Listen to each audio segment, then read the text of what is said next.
Hello and welcome to Okotoks Dawgs baseball from beautiful Seaman Stadium. My name's Conrad Wood, and I'll be bringing you through today's baseball game. We'll have a little bit of a guest on here in the fourth inning as Kyle Buskoskis of 32 Thoughts and Sportsnet hockey coverage. And hey, if you're going to be a little bit more local and a little bit in the time machine, a former St. Trojans hockey broadcaster will be joining us in the broadcast booth. But today's game will be between the West leading and we do believe playoff clinched Okotoks Dawgs and the visiting Brooks Bombers. The Bombers 18.5 games back of the Dawgs, and the Dawgs looking to widen their lead over the Sylvan Lake Gulls and the Lethbridge Bulls. The Dawgs took on the Bulls on Tuesday. Came home with a 6-2 win, so they have stretched their lead over those darn Gulls to 3.5 games. So your standings, Gulls up top, trailed by Sylvan, Lethbridge, Energy City, Brooks, and Fort Mac. And each one of these games, oh so important for the Bombers. There's only about 14 games left here in the WCBL regular season. They're looking to chase down the Cactus Rats, who are 14 games back of the Dawgs. Statistical leaders on the season that we have to watch today. Aiden Doherty in the lineup for the Dawgs. Incorrect. Thought he was. But that will lead Leo. I forgot that they took names off and then re-added them back on. So it will be Cal Gates, the batting average leader, despite the fact he's had a bit of a fall off in his batting average. And Connor Croson up there as well for your Okotoks Dawgs. Oh, up there on the OBP as well. And I am correct. Aiden Doherty is in left today, so batting above 500s, of course, hasn't been an everyday playoff like Connor Croson has. And for Brooks, they're struggling, but they're just, as I mentioned, really trying to force their way into that conversation with Energy City for that last position in the playoffs. Of course, the Bombers' Eric Balania, he's creeping his way up the home run totals. He has 8 so far in regular season play. He'll be leading off for Brooks when we get into this one. And it is Christmas in July, so if you see lots of Santa hats, and I think you'll be seeing the jolly fella himself in our pre-game festivities here for Christmas in July. And of course, halfway through the year, getting closer and closer to that December 25th with every day that ticks away. But yeah, the Dawgs really looking to solidify and anchor their place in that home seed all the way until the finals. Of course, the team that comes out of the East, I do believe, will be hosting after their All-Star game win. I think it works the same way as the MLB does in that regard. I'll double check my math. But it is going to be an interesting one here because, as I said, the Bombers really trying to scratch and claw because they're 4.5 games back of those Cactus Rats of Spruce Grove or Energy City. So it's both teams that just understand what this game means. And hey, for the Dawgs, they're sending one of their aces to the mound in the man named Brody Forno. Forno was absolutely lights out in his last performance, going 6, I believe, actually scoreless, or 6 scoreless, and I do believe only allowing 1 hit. He struck out 9 in that performance, so the Dawgs K9 the last time their ace comes onto the mound. And of course, as we said, that was with Peter Klein back on that game versus Sylvan Lake. Brody Forno has done a little bit of everything. He started a few games. He's coming in relief, but he has been dealing in his last 2 affairs. 6 innings in both. 3 hits, 10 strikeouts at Weyburn before the All-Star break. And when he came back in that game against Sylvan, as I mentioned, 6 innings, 9 strikeouts, no walks in that affair, 1-hit ball. Of course, he did hit 1 batter. However, he does have about that 80-pitch limit. We'll talk more about everyone else that's going to be in this ballgame when we return. We're going to throw it on down to our field level announcer, Logan Coots, for a little bit of Christmas in July. Ho, ho, ho! Merry Christmas, Seaman Stadium. How are we doing? It's Christmas in July. I think I saw Santa Claus out there taking a break from his work up at the North Pole to take in a Dawgs game. And you know what? There's nowhere else I think he'd rather be than right here in beautiful Seaman Stadium. We've got a great night for you. We've got the gifts wrapped. We have got some great things in store. And Dawgs fans, we're going to start this game the way we always do, and that is with some of our proud partners. Up on the concourse, I want you to go say hello to them. Equus is here, one of our proud partners, and they have got a jersey giveaway. So go chat with them, get your name, found out how these guys, Equus, a non-profit power co-op, can help you today. We've also got our friends Volkswagen up on the concourse. Keep your eyes on the field. Something great with 4 wheels will be ripping around. Perfect for towing presents. Hey, we have got our 2 Bat Kids. Come on up here, guys. These are our Bat Kids brought to you by Armadillo Acupuncture. Make some noise for Alex and Bo. They're going to be working hard tonight. They've got with them the Serene Fine Jewelry Dog of the Day sign. Fans, make some noise. Our dog of the day is Logan Rumberg. He pitched a fantastic game, 4 innings, 10 strikeouts. Deserve it, my man. Nice job.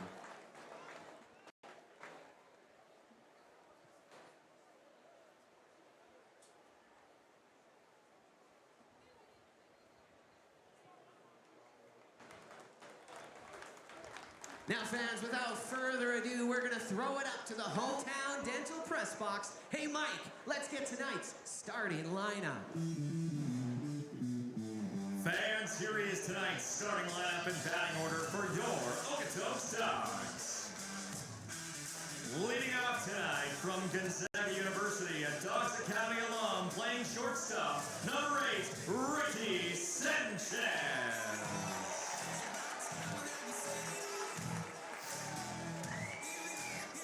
Batting second from the University of Washington, the left fielder, number 9, Aiden Doherty.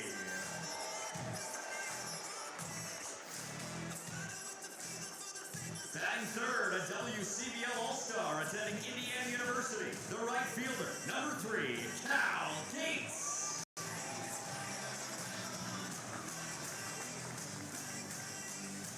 Batting fourth, attending Wright State University, the designated hitter, number 33, Jordan Kievman.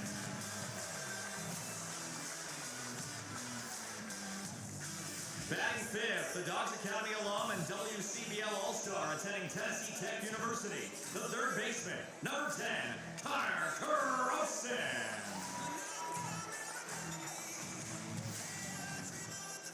Batting sixth, the Dawgs Academy alum attending Tennessee Tech University, the first baseman, number 44, Nash Crowell.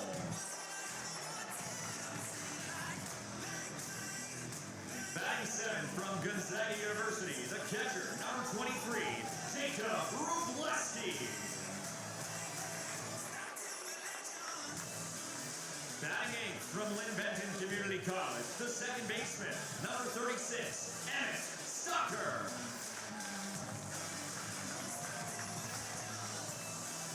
Batting ninth from Indiana University, the center fielder, number 5, Aiden Krause.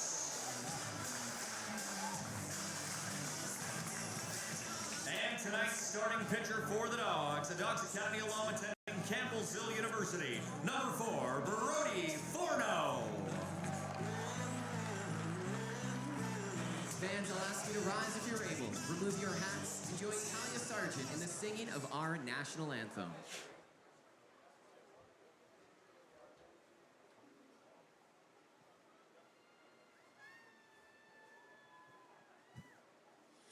Oh, Canada, our home and native land, true patriot love in all of us command.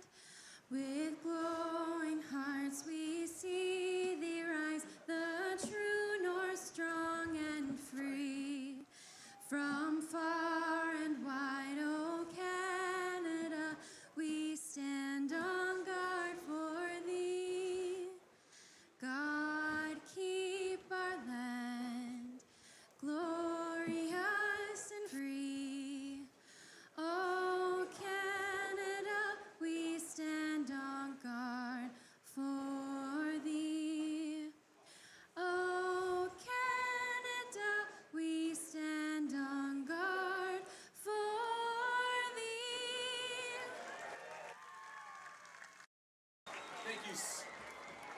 Thank you so much, Talia.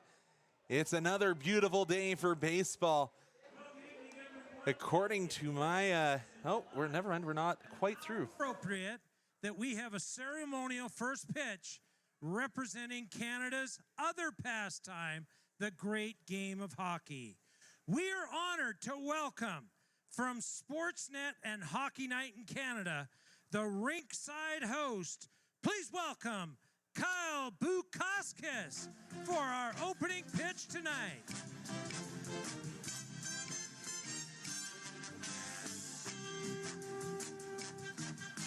Now, Kyle tells me he's honored to be at Siemens Stadium. Kyle, for all the great hockey fans out there, it's your pitch.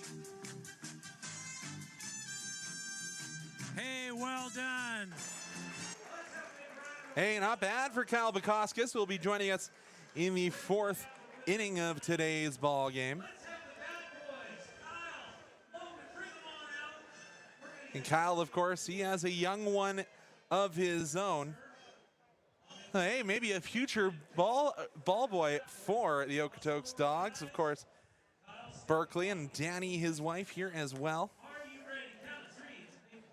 But, of course, our eyes will return to the man on the mound. And that's Brody Forno, as I mentioned. Across his last two starts, he has been absolutely nails for this Dawgs ball club. And it's been everything this Dawgs club has asked of him. He's started, he's closed, he's been everywhere from in between. And as the sounds of Akon's locked up, Brody gets one of his final starts here at Siemens Stadium. The long-term Dawgs out of Okotoks attending Campbellsville. And hey, Mike Gould's mentioning it, so I might as well mention them as well. In behind home plate, your umpires today, Matt Payne behind home. At first, it's Lonnie Smith, and it's Lexi Wagner over at third. Forno gets out of the way of the throwdown, makes the long march around his mound. He'll take the ball from his long-term teammate, and all in the last season. Of course, Croson, Sanchez, Forno, and Kroll. Going to be a much different looking Dawgs squad moving forward. First up to bat for the visitors is Eric Balania. Coming into today, he's batting .359. As I said, up with the leaders in home runs as well. However, had a very, very good game last game here in Okotoks. Went 5 for 5. He'll foul that one off as the first pitch of our ball game is. That's exactly 7:07. So unstoppable force meet immovable object here in this duel between Balania and Forno. Forno delivers changeup. Couldn't drop that one back in the zone, and we'll go to 1-1.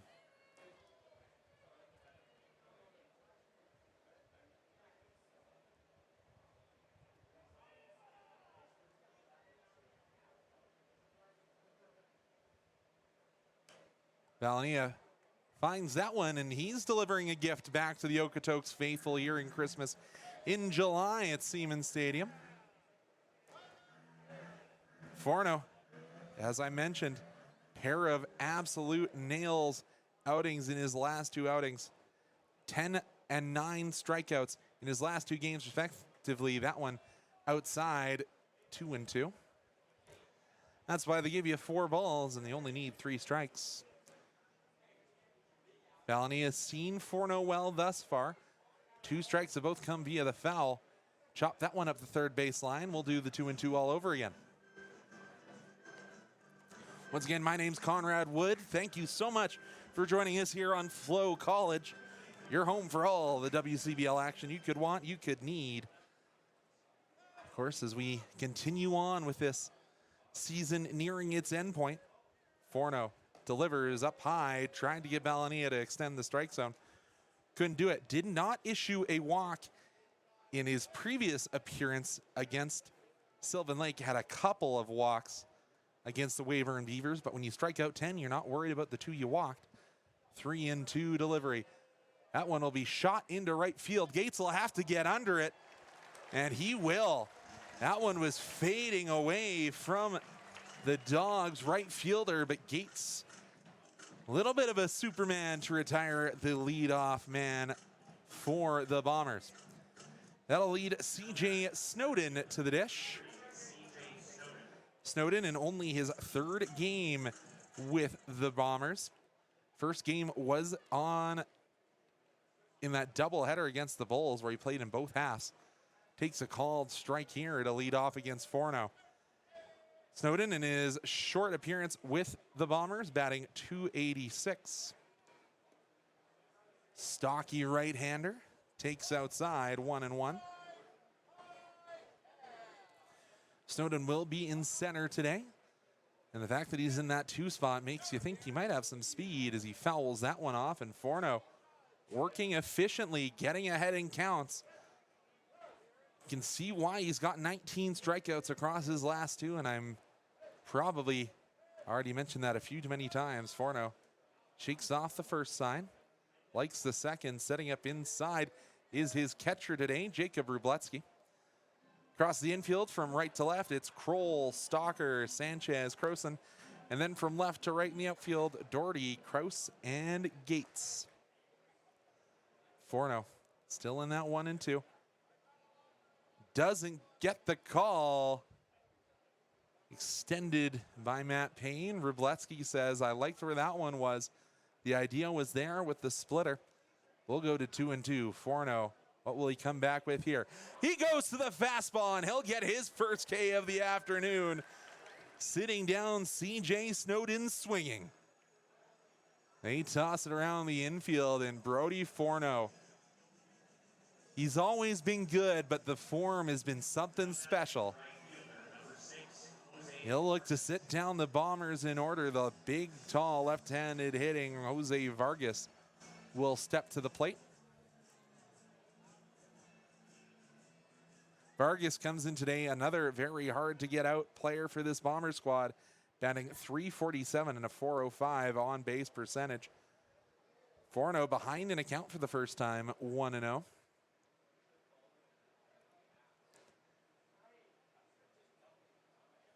Forno likes the first sign he sees, rocks and fires just below the knees, down 2-0.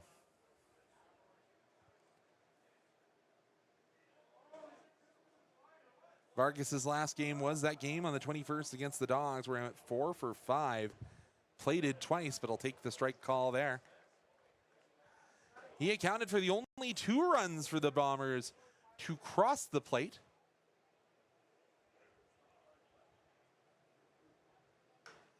It's a lot of contact on that ball.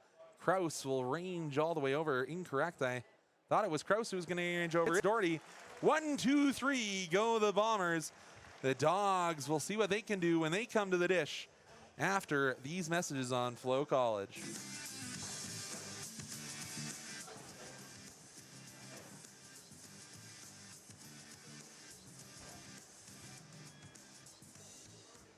This is, of course, Christmas in July. And it wouldn't be Christmas without a few presents. So if you are near Santa here, we've also got some of the purple crew on the first base side. We have got some presents going to the loudest fans in Siemens Stadium.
So the Dogs will come to bat. Leading off for them, as mentioned by my friend Mike Gould, is Sanchez, Doherty, and Gates, the trio that will lead off.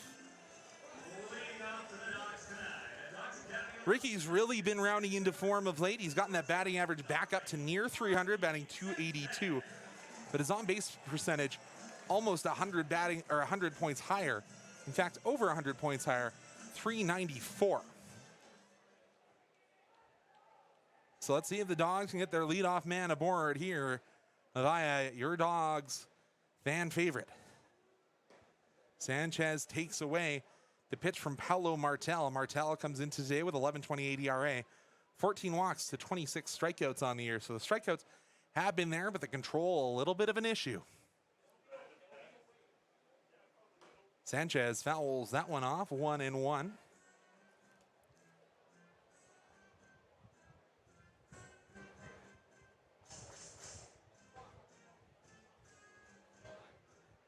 Sanchez will step back in.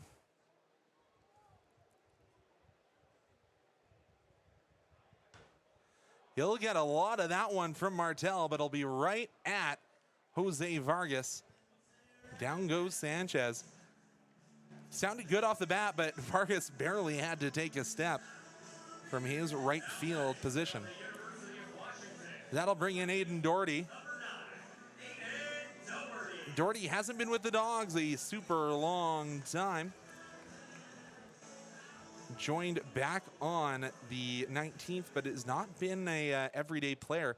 Last time he played was against Weyburn before the All-Star game, so returning to Okotoks, the University of Washan, out of Chicoutimi, Washington.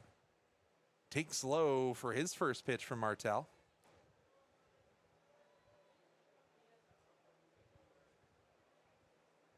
Doherty, one of those guys who has two selections on ball clubs, so he actually might have played sooner. I might have gotten the wrong information there. Doherty takes a called strike on the outside. 1-1. Martel working well thus far.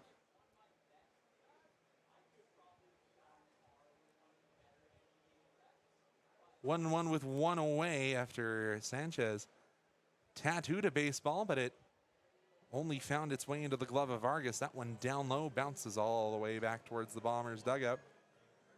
We'll do it again. Doherty, the right-handed batter, will step back in and stare down the right-handed pitcher. The righty-on-righty matchup, 2-1 the count. Tried to go to that looping change, but just stayed up in the Okotoks skies. Officially, we're going to look over at the scoreboard and say he's averaging .454, 14 RBI, and 3 home runs for Doherty. So could he break this game open with one swing of the bat? Always has that potential. He'll like to leave the bat on his shoulders, and he'll take the walk over to first.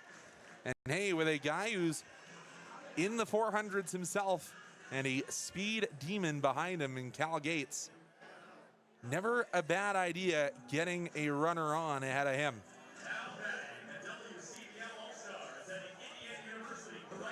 The Hoosier will step in. Cal Gates batting .427, 23 RBIs and 2 home runs on the year, and he also up in the league lead in steals in second place. That one's outside. You have to wonder if the message on Martel is that the control is an issue. Don't swing early. It'll make him throw you a little bit of a meatball. And these disciplined Dogs will do their best. Gates swings over the top. That one throw is not in time.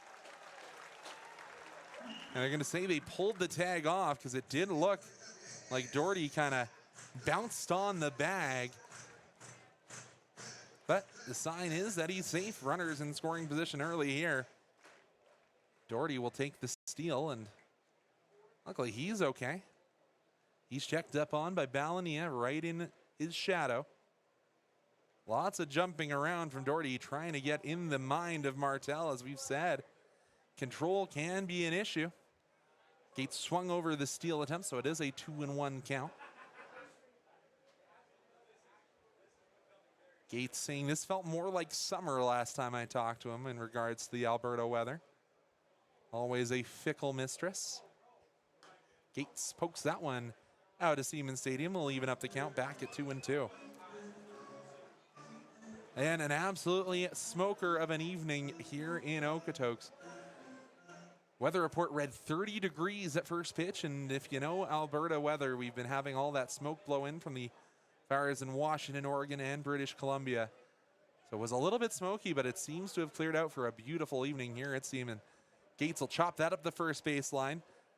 Nakano will grab and tag it first. 2 away for the Dawgs, but all the way over at third now is Doherty. That'll bring forth the DH, Jordan Keeveman. And hey, as I said, he's home run in back, or had home runs in back-to-back appearances. Or I'm incorrect, I read that he had a home run.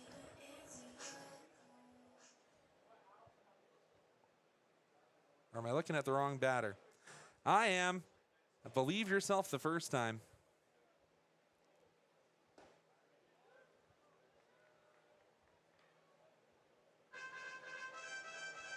No, it wasn't a home run last night.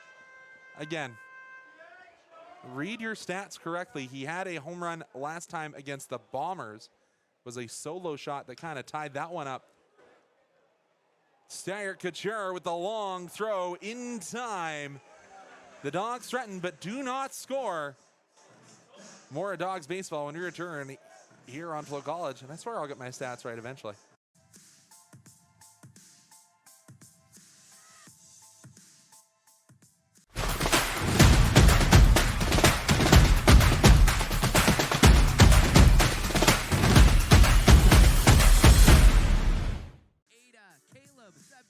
And Ryder, they are going to be racing against Diggity on the count of 3. 1, 2, 3, go!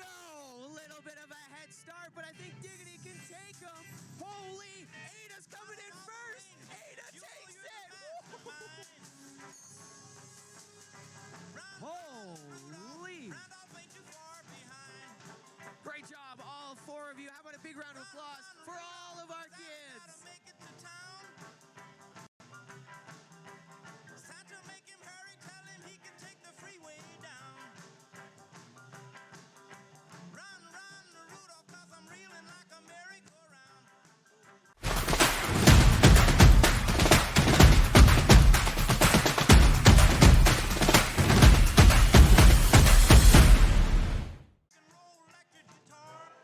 So we're back here in Okotoks. Brody Forno didn't get a ton of rest.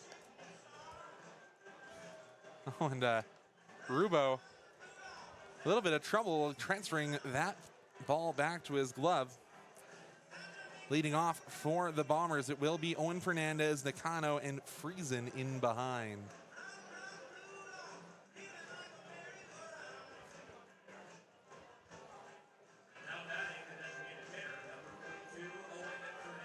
Fernandez in that DH today comes in batting .329 on base percentage of .405. Went 3 for 4 in his last. I correct myself, he walked, so it was 2 for 3 last time he was here in Okotoks. That was the last game he played in. Gets a called ball, does the DH batting right, swings over the top of that one. Might have gotten fouled off right back into the glove of Wróblewski. 1-1 here for Forno. Forno already with 1K on the evening.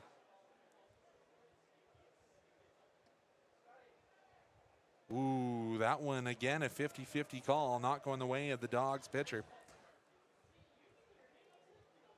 Heard some of our press box crew saying that should have been a strike. That one swung on and missed, and it looked like Fernandez was trying to put that one out onto Railway Street. 2-2 here to the Bombers DH. He'll foul that one off. We'll go to the 2-2 all over again.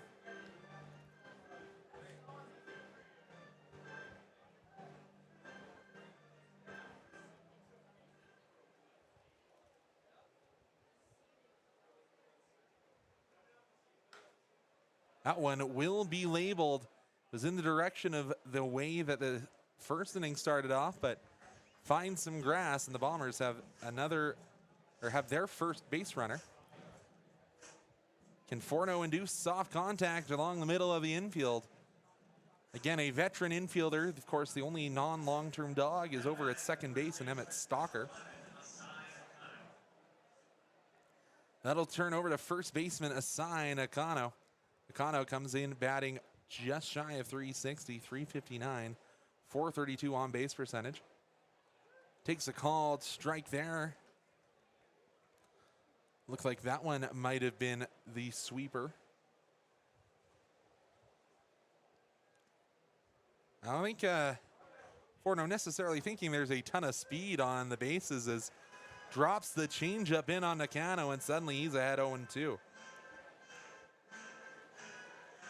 Nash Kroll watches the short leadoff for Owen Fernandez.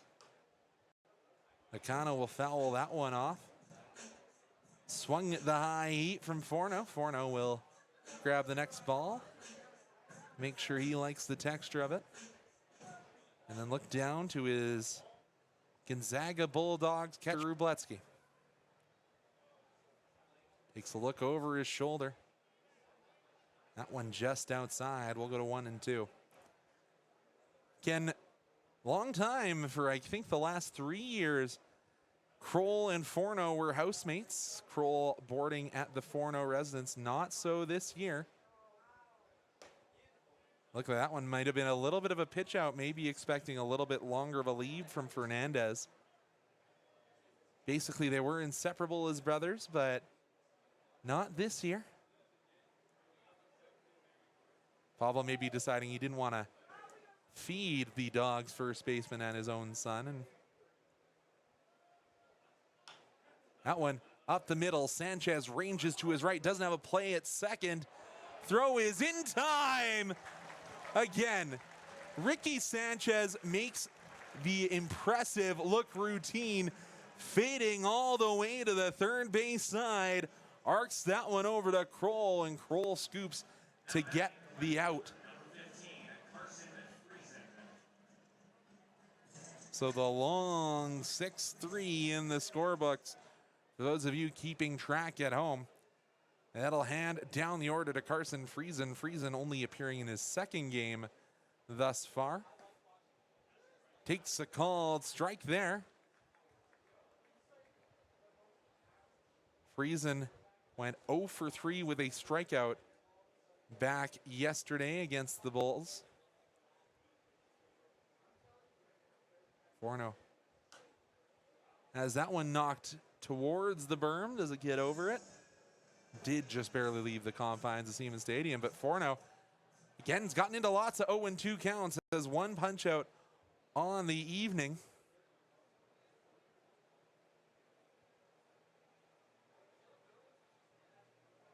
Forno delivers outside 1-2. It's gotten ahead of batters, but just having a little bit of a struggle finishing the AB.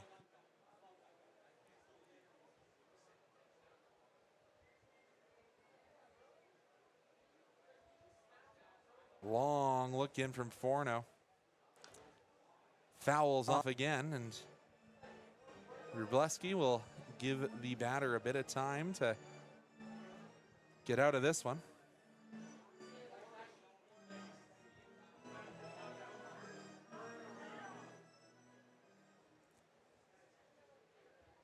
One and two all over again here for Carson Friesen, looking for his first hit in the 2026 WCBL season. Challenges him with the four-seamer, and he'll foul that one off, adding some extra pitches to the arms of Brody Forno.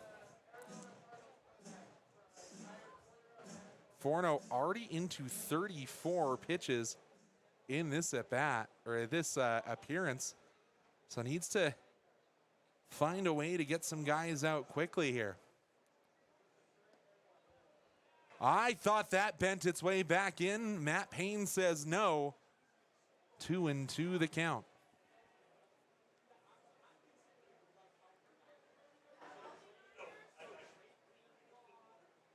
The 36th pitch of the evening for Forno comes here. Four seam tipped and into the glove. Another one for Forno. So 2 away here for the Dogs.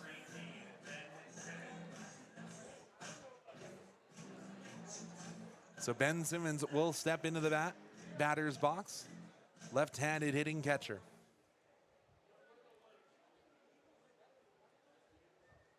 Two away, a runner in scoring position here for the Bombers. Forno comes home just a bit too high.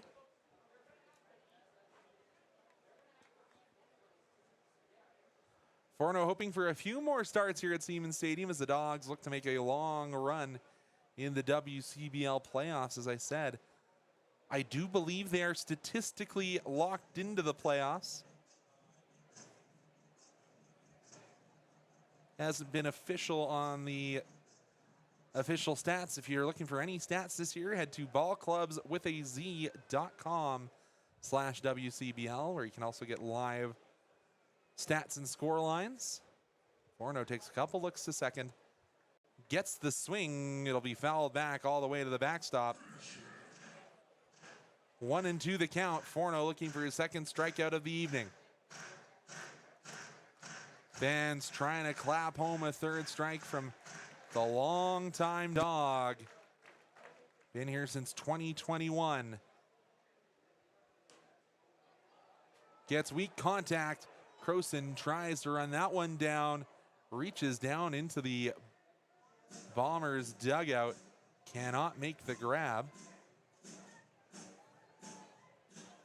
So we'll go to the 1-2 all over again, and that was a good pitch from Forno. Trying to sit down Ben Simmons. I'm not talking about the basketball player, and of course, big news in the basketball world today is LeBron James elects to go to the 76ers. Interesting deal today. Forno delivers. Contact right down the first base line. Foul. Again, the Bombers putting some extra pitches onto the arms of Brody Forno. It's only the 7th batter that Forno has faced, but already looking at pitch number 42 on this next delivery. Forno checks to Sanchez, fouled off, and Simmons, again, as I said, just throwing extra pitches onto this veteran arm of Forno. And again, we've said how excellent he's been over his last 2 appearances, but hasn't gone into the 90s in his pitch count this year. And yeah, I think with playoffs incoming in that 3-game cushion, you're not going to try and stretch Forno out that much longer today. Again, another foul ball. Bombers are close to figuring out Forno, but this will be the 8th pitch of the at-bat for Simmons. And every strike thus far has had contact. Foul, ball, foul, foul, foul, foul, foul. Forno trying to figure out what he needs to sit Simmons down. Fouls off, pitch number 8. Number 9.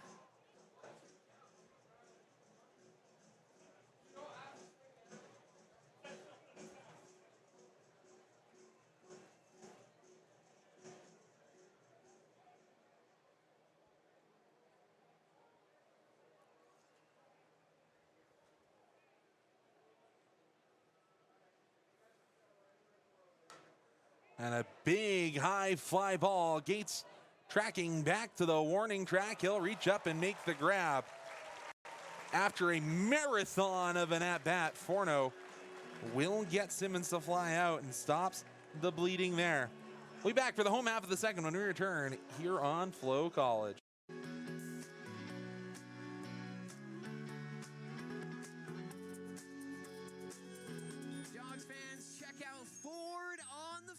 Rooted in this community and committed to the best deal in town. Okotoks Ford, your Get More country store.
We're back here in Okotoks, the scoreless affair thus far, and as I mentioned, Brody Forno probably most of their are over halfway over his estimated 80 pitches today. Man with the most famous swing in Okotoks Dawgs history, it has to be argued, steps to the dish out of Tennessee Tech, Connor Croson. Croson been absolutely on en fuego. Ricky Sanchez would say on fire, batting .417.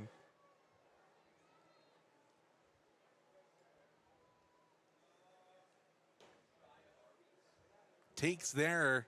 We say he's on fire, but he played on Tuesday against these very same Bombers. Went 0 for 3, but did have a walk. But also had a strikeout. That one just about hits him right on the belt. But 2-2 for Paolo 2-0 rather for Paolo Martel.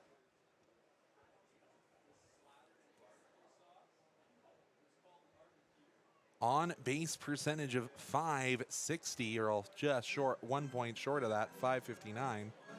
As Croson knocks that off in the way of his teammates in the Dawgs dugout.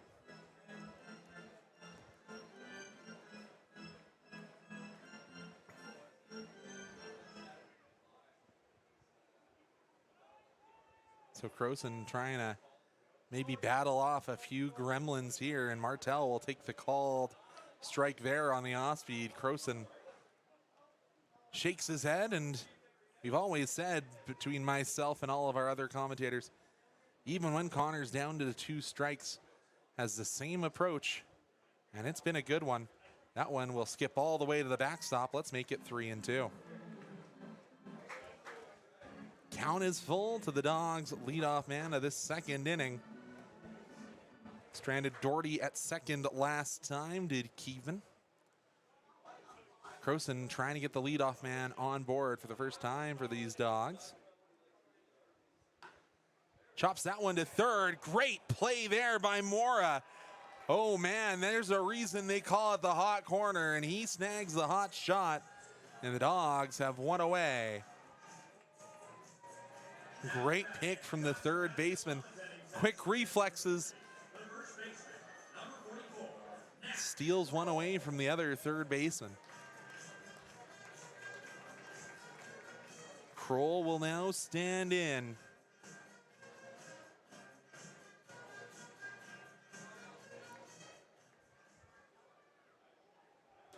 Kroll has been using the Nash dash and stealing almost as many times as he has Nash bashed. Swings over the top of that one. But again, this is a team that Nash feels very good against. We just have to look back to the start of the season on his birthday on the 6th or the 8th of June. 3 home runs, 9 RBI, and looking like he's trying to emulate that performance today. Of course, a little hard to get 9 runs batted in when nobody gets on ahead of you. But he can add to his home run numbers here.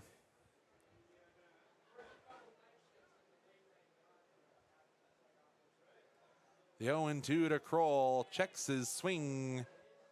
Not a called strike. 1-2.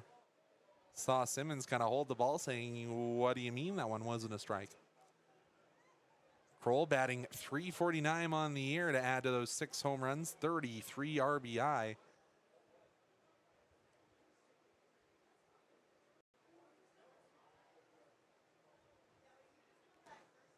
Martel delivers.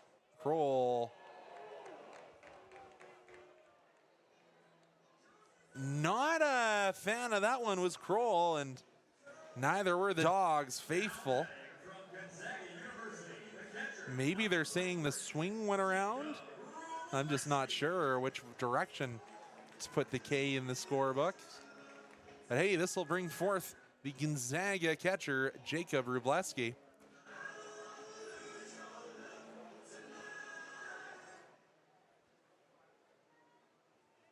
The Gonzaga University Bulldog out of Okotoks, Alberta. Takes inside, nearly wore that one off the ribs. .346 batting average.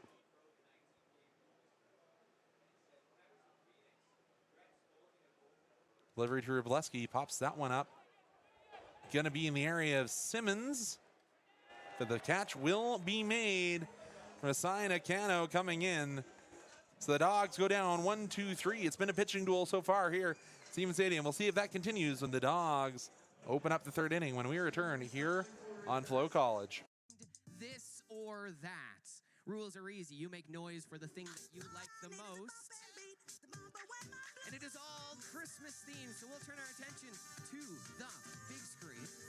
All right, so we've got artificial Christmas tree or real Christmas tree. Artificial Christmas tree, make some noise if you prefer that.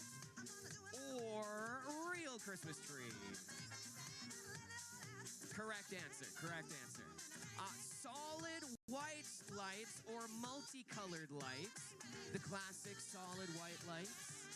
Ooh, okay. We like the traditional look, okay. Or multicolored Christmas lights. Movie edition, Home Alone or Elf? I'm excited for this, actually. Home Alone or Elf? Pretty close, pretty close. All right, Rudolph or Grinch? We're doing the characters now. Rudolph, the red-nosed reindeer, or is it the Grinch? Man, the Grinch on the back of that Bronco, he had an arm on him. Holy. Okay, this one, fun one. Is it the Bombers? Or your Okotoks Dogs? That's what I thought. Hey, on the count of three, can I get a go, Dogs, go? 1, 2, 3, go! Brody Forno strides his way back atop the mountain. The NASCAR pit crew is a little bit slower with Rubo's protective equipment than he would have probably liked. Does up that wrist strap and throws his way on down to Ricky Sanchez.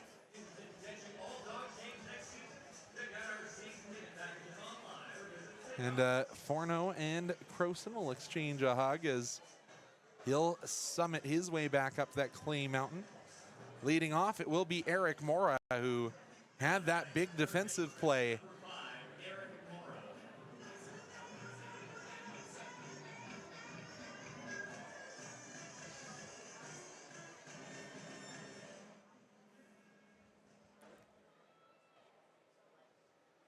Mora batting .268 on the season, takes inside. Gonna be a called strike, however. Mora kind of shakes his head before he steps his way back into the batter's box quickly.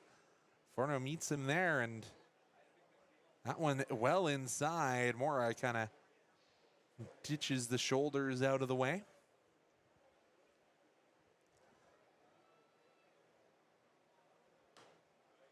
Mora fouls that one off. Suddenly a 1-2 count for Forno. Went 1 for 4 back on Tuesday against the Dogs, did Mora. Just a single in that affair. Didn't strike out, however. Forno going to try and sit him down here as that one foul tipped off the butt end of the bat. Don't often see that one. But hey, we saw it here. Forno pitching Mora well inside. Forno delivers that one. When you're starting him to look inside, sometimes that sweeper will look nice and juicy, but couldn't induce the swing there. Could Forno.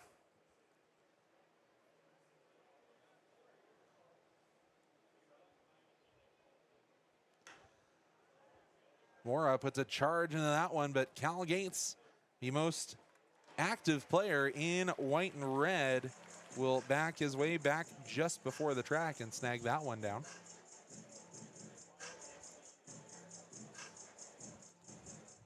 So one away down into the 9 hole for Derry Steyert-Couture. Steyert-Couture also played back on Tuesday. Was 1 for 5 in that appearance. finds his way into the 9 spot here for the Bombers. Brody tried to give that one to dance its way back down in the strike zone. Nothing going there for number 4. Forno delivers again. That one framed well by the Gonzaga Bulldog Wróblewski. 1-1. Always got to give props to your backstops when they steal you strikes in a league like this. 1-1 for Forno. The off speed, that looked like it was right down Main Street to me. I don't know where that one missed, but it did. 2-1 the count.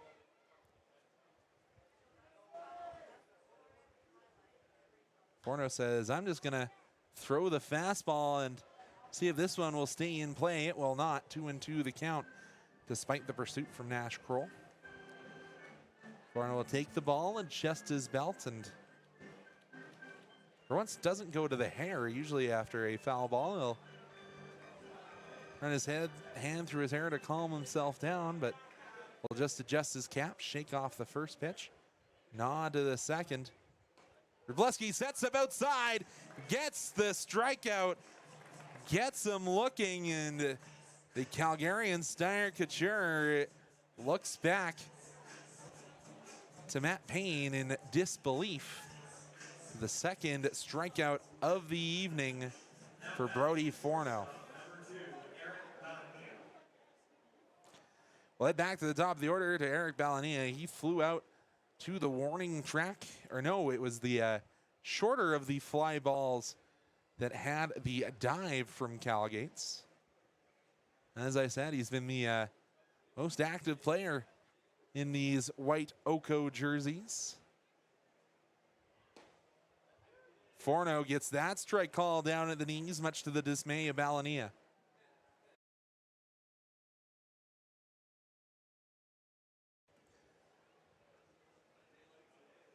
Balania with that teal arm sleeve on says no to that. Forno offering 2-1. Forno trying to get him to chase something down in the strike zone, and sometimes when they chase that, they can golf it out of the grass and get to go a long way. That one will be chopped through the infield. Another single here up at the top of the order for Balania, and another runner on for the Bombers. Been a bit quicker work for Forno, but he'll see Snowden for the second time with 2 away. Snowden went down via the way of the K in his first at bat. Reminder, at the top of the 4th, it'll be Kyle Bukauskas of Sportsnet joining me here. Back pick not in time. 1-0 the count. Wróblewski working his way to try and get that back pick going. Great pop time from Rubo, so you can understand why he's looking to try and strike down a man leaning a little too far off the base in Balania. A couple ways you can get them to go. Balania runs. Wróblewski throw down in time. Caught stealing is Balania. The call was a strike regardless, but we'll see a reset.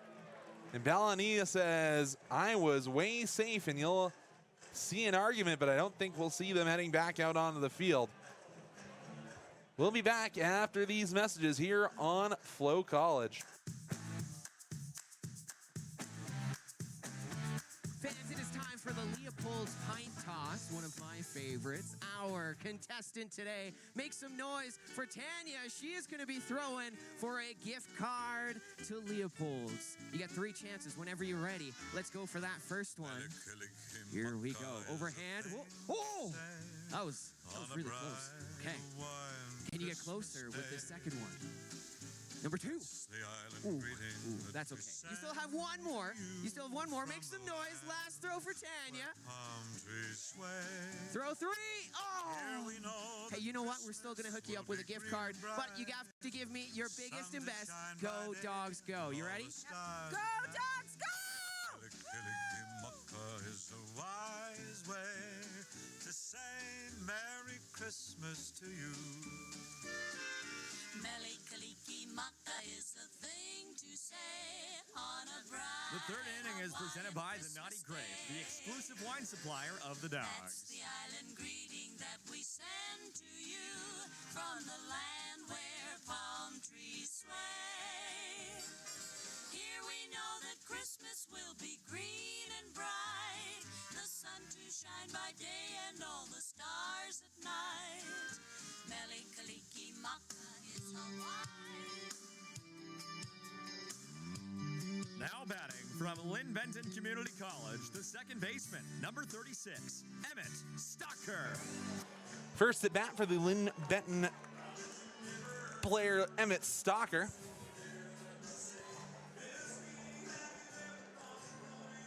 I didn't see what the outcome of the argument of the steal that was stopped.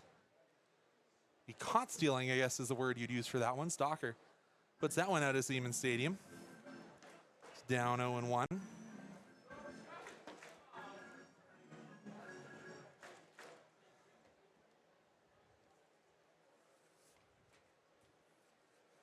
Two hits, no score for the Bombers. The Dogs did get their first hit of the game. Stocker will look to change that, not on the one that bounces away from catcher Ben Simmons.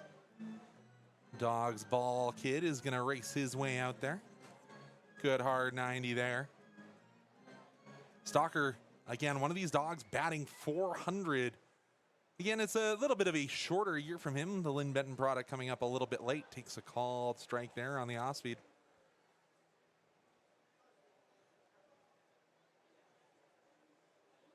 Last time he saw the Bombers, he did go 1 for 4 and cross the plate. Did have a strikeout in that game, however. Didn't go. We'll go to 2-2. He saw Simmons say, I thought it was a strike regardless of if he swung. His opinion doesn't matter. Only the man who's probably the hottest man in Okotoks right now, standing out in the sun. Again, my computer saying we've dropped down 4 degrees since first pitch to 26. Stocker battles that one off in the direction of the berm, and you see a few young entrepreneurial lads and lasses trying to race that one down. Etna, California's own Emmett Stocker. Again, if he are just in a long battle, put some extra pitches on the arms of Paulo Martel. Not necessarily upset with that. Doesn't get the bat off his shoulder. Works the count full. Trying to get the leadoff man on board for the first time in these 3 innings for the Dogs. Sanchez flew out and Croson hit into that 5-3 that you can hang a star on there for Eric Mora. That will be a walk aboard, and the Dogs have had a couple aboard. Well, actually, that will just make the second time the Dogs have gotten on board, both via the base on balls. That'll lead into Aiden Kraus. Kraus, the other Hoosier, and oh, it appears he's changed his commitment. He'll be heading somewhere that isn't Indiana next year. I'll have to double check that one.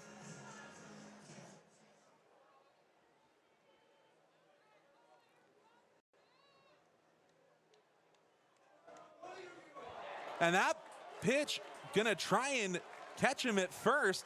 Gets all the way to the wall, and what looked like it was certainly gonna be a caught stealing for Stocker will end up in an probably an E1, getting him all the way to third.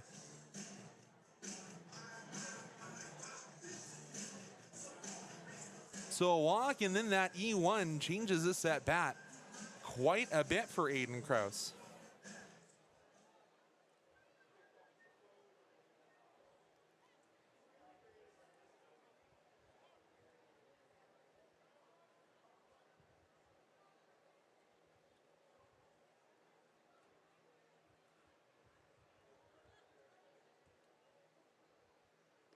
That one well outside, and that'll be another thing. You're not going to really convince Kraus to swing with that one well outside.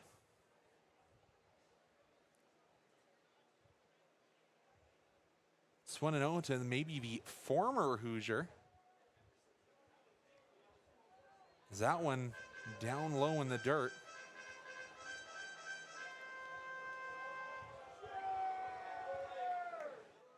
Finn's trying to inject some energy back into this ball game after the E1 gets Emmett Stalker all the way over to third. That one put high into the Okotoks sky. Stalker gonna tag up, and will he test the arm of Snowden? He will. Oh, and a wise decision to trot his way back to third, as that was a cannon from Snowden. So noted there. So, and Aiden Kraus, I can confirm, has changed his commitment for next year. Going to be heading to South Alabama.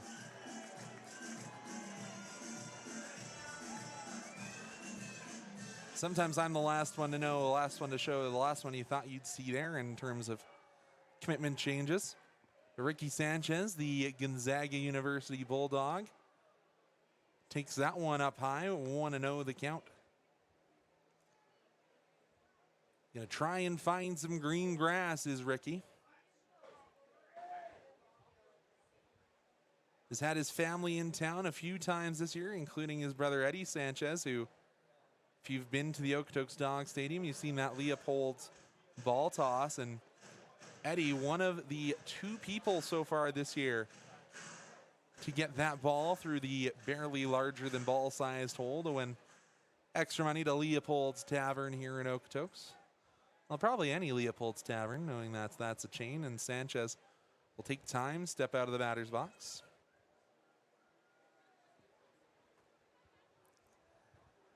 Born in Mexico City, Mexico, but the second son of Okotoks, Alberta. He'll foul that one off into 1-2, and that'll bounce all the way off the tin roof here in Siemens Stadium. Avoiding this cat that's shaken up on a hot tin roof today. I have to wonder if he'll see that hole right up the middle of the infield between his fellow number 8 Darius Couture and Eric Ballania and try and put it there. Ballania has made some all-star plays out at short, and Sanchez will just poke that one. Will it stay fair? It will. An RBI, let's call it a double, as that one knuckles away from Vargas. An RBI double for Ricky Sanchez. Just a seeing eye shot, and that looked well fair from my vantage point.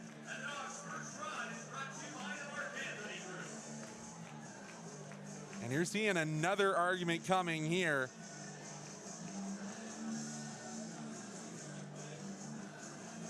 From the Bombers.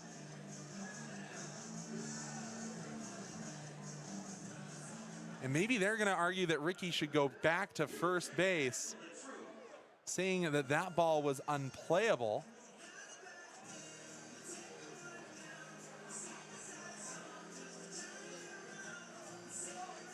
If the ball is stuck in the fence from the days of junior ball, you're supposed to put your hands up and say, I can't play this baseball, and it'll call the runners dead. Or are they arguing that that one didn't bounce fair? Because from my vantage point, it was a solid foot to 2 feet fair of that white line. It sounds like at the end of the day, we'll call all things even. We'll have Ricky Sanchez out at second and a run on the board. And for a guy that's had his struggles at the plate so far this year, Ricky legging that one into a double, and he'll give a hand up or a handshake to Ballania.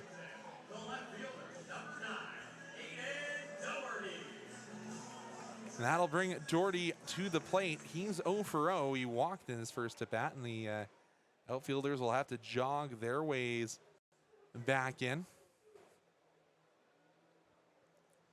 to their positions in the outfield. Of course, it is Nakano, Couture, Ballania, Mora across the infield. That one they called strike.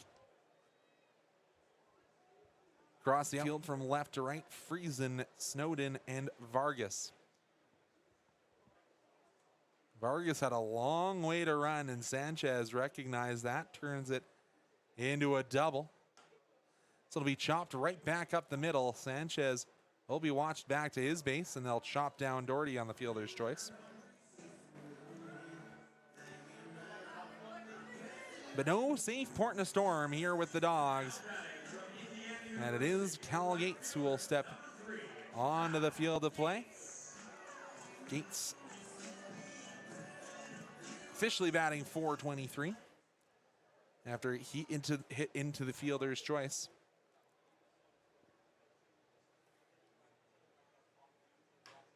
And he hammers this one to first, but it will be snagged and step on the bag from the pitcher. And just like that, the Dawgs are retired, but not before they get the first run on the board. When we return, Kyle Bukauskas will join me here in the Okotoks Dawgs press box on FloCollege. Dawgs fans, out on the Core 4 Central Auto Care patio, we have our friends and dog sponsors, Baker Tilly. So happy to have you out there. Make some noise, Baker Tilly, and let's give them a round of applause for their support for our organization. Thank you, Baker Tilly. We've never been the typical accounting tax advisory firm. We're about teamwork. We support our communities. We're about family and relationships. We're innovative. We're about solid foundations and trust. We're about perseverance. We support the environment. We support strategy and objectives. We explore new opportunities. We've changed our name, but not our players.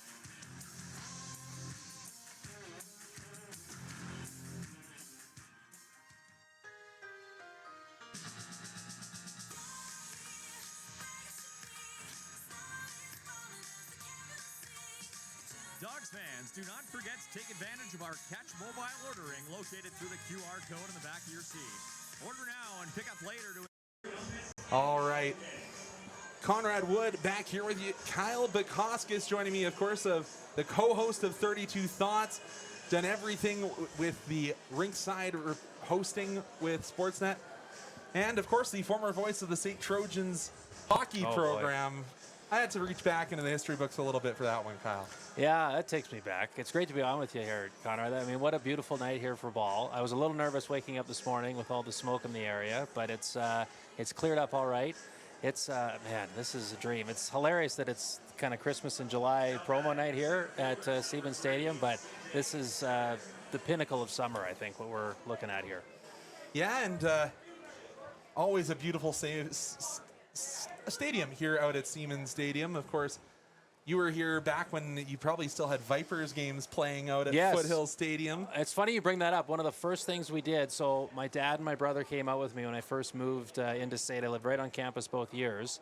And we had a couple of days before classes started, and that was one of the things we did one night. We went to a Calgary Vipers game, and yeah, it was kind of my first memory of my 2 years at SAIT. So it's funny you bring that up. It's too bad that obviously the team's not here anymore, the stadium's not there anymore, but thankfully we've still got ball to come watch down here in Okotoks. I do a fantastic job here in Okotoks. Of course, you've got an Okotoks native on the mound, and Brody Forno who just induced that CJ Snowden center field fly. And you got to remember, this Dawgs program did start there at Foothill Stadium, did have their initial seasons there before moving out here to Okotoks. Of course, the 20th year they've been out here in Okotoks, so long history here. Forno delivers, and hey, I live right near Foothill Stadium. I live, you probably remember Edelweiss, the German store just over by State. That's where I live, so really? I'm close to that State area as well, but long drive for me out on that new ring road, and oh boy, that one is crushed. There's a lot of power in these Bombers bats. At the wall, it's gone. We've got a tie game via the solo shot from Jose Vargas. Hey, we had a couple hard hit balls from the Bombers today. I feel I'm going to be booted out of the boot here pretty quickly if this is going to keep up. Things are looking okay for Okotoks, and yeah, leadoff batter, or sorry, second batter here at the inning, and we're all tied. Hey, it's been kind of the way she's gone here for Okotoks. A lot of home runs this year, but a lot of solo shots, so it's kind of limited the bleeding. But again, a tough out here as Owen Fernandez, the DH, steps up. He singled in his first at bat. Yeah, let's talk about it. Like, is baseball kind of always been your sport? Because obviously you're born out in BC and then came here to Calgary, and then before going out to Ottawa, is a swing and a miss there. I think it was the first organized sport I did at a young kid, like a T-ball. And then I got into hockey, and it's too bad. Like, I wish I could have saw the big picture then, but, you know, a couple years of hockey. Is that one Plunks Fernandez? I apologize. No worries. I want to make sure you got in. And, you know, now we're into T-ball, and then you get to the, I think it was a Tadpole, what it was called back then, where basically the coaches are pitching to you, and you don't really strike out, but it's like if you swing and miss 10 times in a row, it's all right, let's let the next kid go. And I just was so used to hockey where you're always moving, and then baseball was very static, so I thought, well, I don't want to do this anymore. And I left baseball for a number of years, played lacrosse, which was great. But I came back like at Bantam level. Yeah. And of course, you miss so many critical years of just developing your swing, developing proper throwing mechanics. And so I was way behind the 8 ball, just even playing house back then. I had a lot of fun. But no, hockey would have been primarily my sport as a kid. I loved mountain biking in the summertime there. My brother, however, he was a good ball player and still is. But he played in the PBL for the Parksville Royals. And yeah, he was, that was, baseball was his sport for sure. So I felt like he's here tonight with me. So I felt kind of sheepish that I was the one going out throwing the first pitch, that like really that should be him. But yeah, he was a dynamite ball player, just a great athlete, still is. Yeah, and if you have to look back, maybe you should have stayed in the baseball, because I noticed you're a lefty.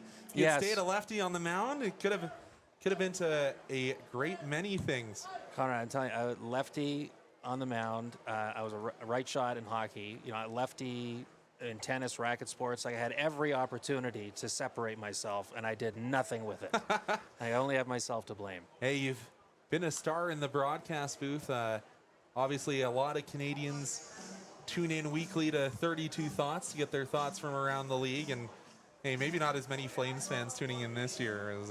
It's going to be an interesting one for the team that wears the Flaming C. Yeah, you know, I mean, they know where they're at, and I think, you know, the fan base finally is like, all right, the organization has realized that they can't quick fix this or try to, you know, patch holes and think it's going to lead to sustained success. You know, Craig Conroy's definitely taking the patient approach here, but I think, you know, we're going into the last year at the Saddle Dome, and I totally know why and understand and agree that, you know, it's time for a new barn.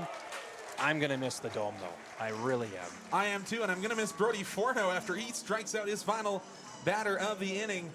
The only thing that he allows is that long shot, and Kyle, we'll hold you in for another inning. Great. Or half of an inning. How does that sound? Sounds good. We'll be back after these messages. T-shirt time, brought to you by Leading Edge Physiotherapy. We've got some dog shirts going to some of the loudest fans. Who wants one?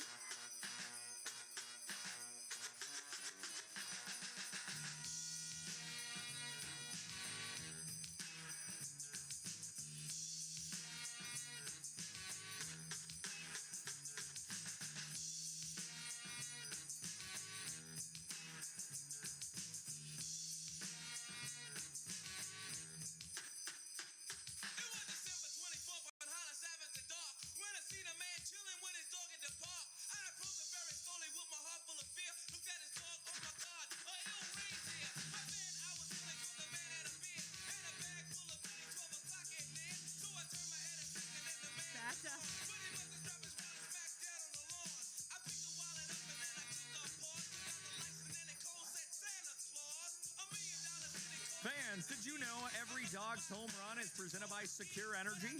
At every home run, a lucky fan is randomly entered to win a WestJet travel voucher.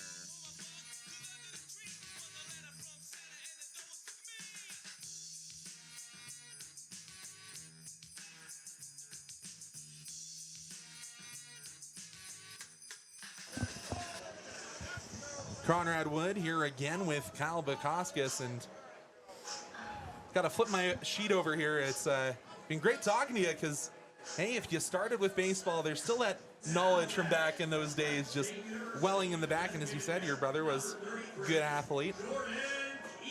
But again, it's truly is a fantastic stadium that they've built out here, and you now call Calgary home during the off season.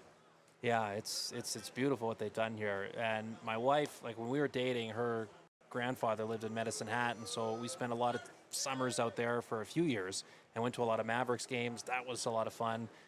The Mavs surging as well in the standings, so. Yeah, it's just, but there's something about the sight lines here, the colors of seats, like all of it. And I do have such appreciation. There's something romantic about just a great, whether it's minor league or just amateur ball stadium. Of course, the big league clubs are great. Big league ballparks are special.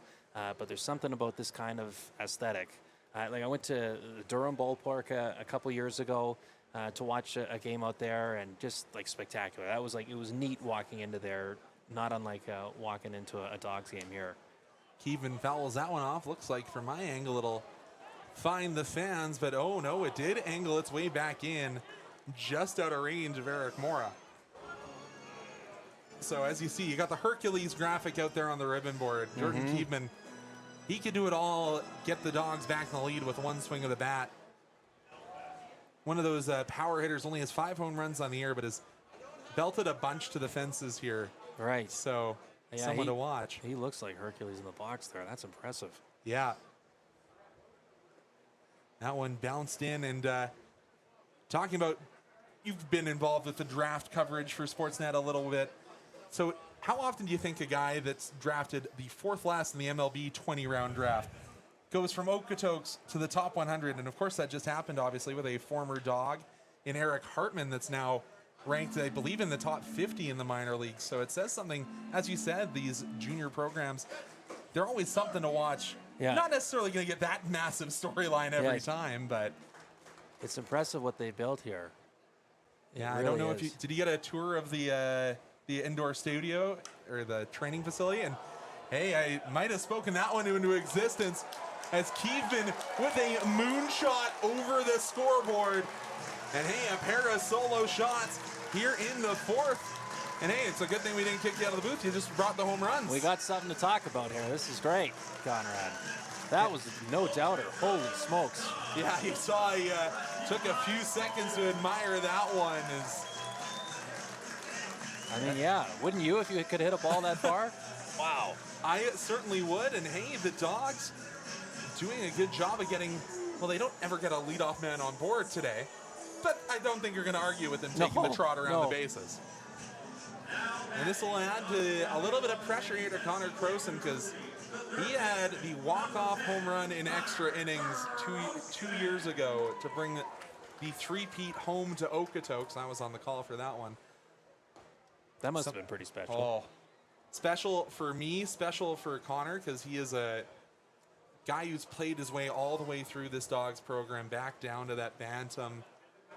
And hey, batting .417 in your final year of college ball is not bad. No. Swings over the top of that one. But yeah, let's talk back about the St. Trojans days going back. Yeah. What was it like to eventually make your decision to come back here for your summers?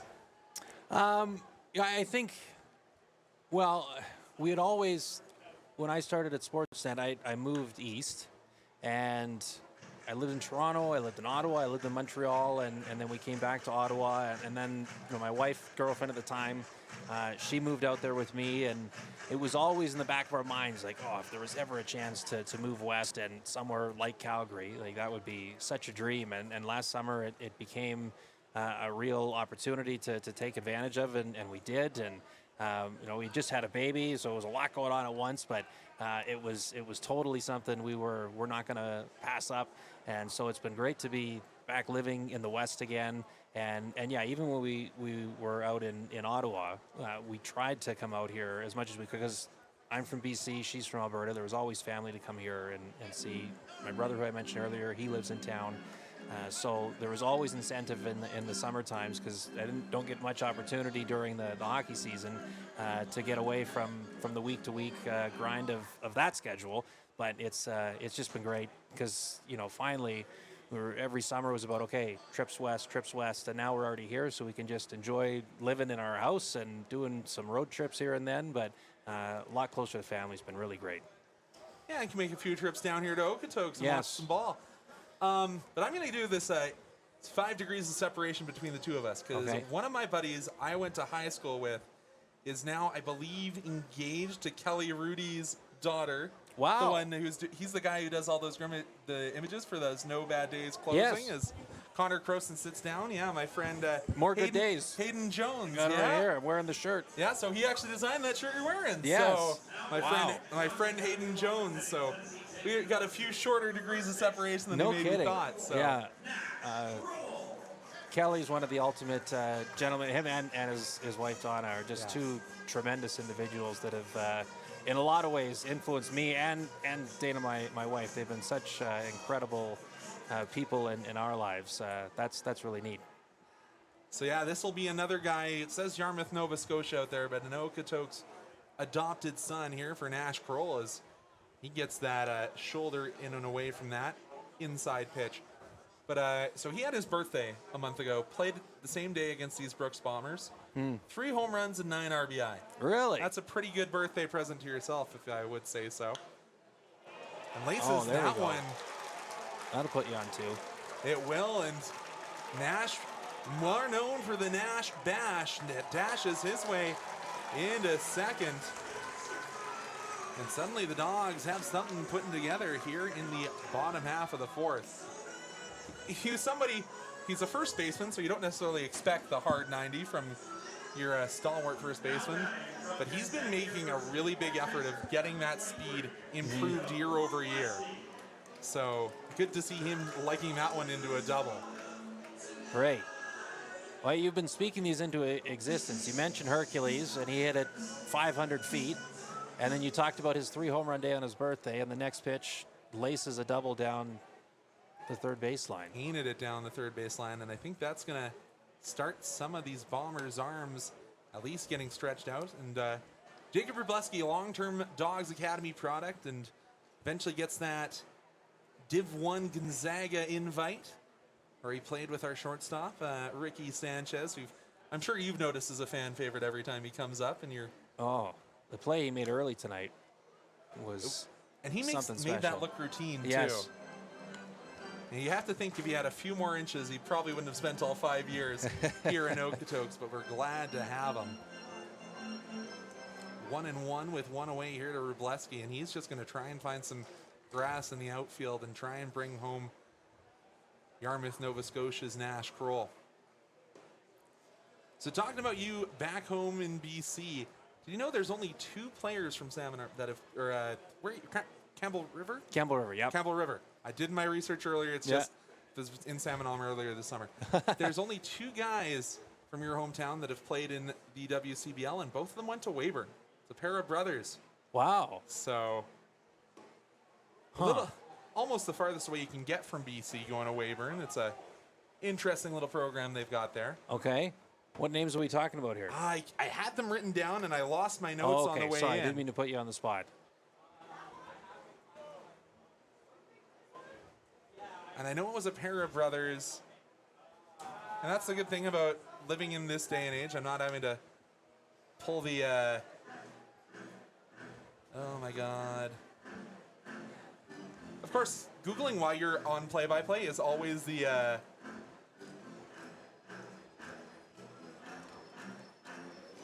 was going to say Jacob Wrobleski's greatest achievement so far tonight was framing my my ceremonial first pitch. Oh, and he's a great young man and has a few more years of college eligibility. And don't necessarily think of your first baseman as going in for the steal. And I thought he had reached around this tag there, but Mark is caught stealing. Croson has a little bit of Kroll has a little bit of a conversation there.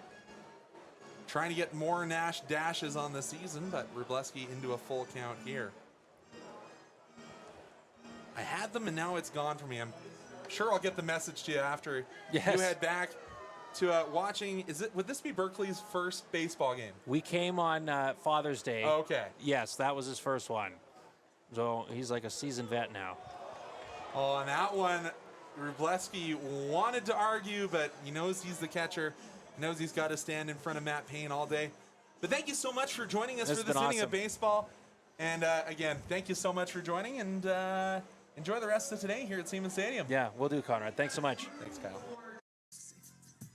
In Santa's gift bag, Santa, of course, has got a few more presents as it is Christmas in July.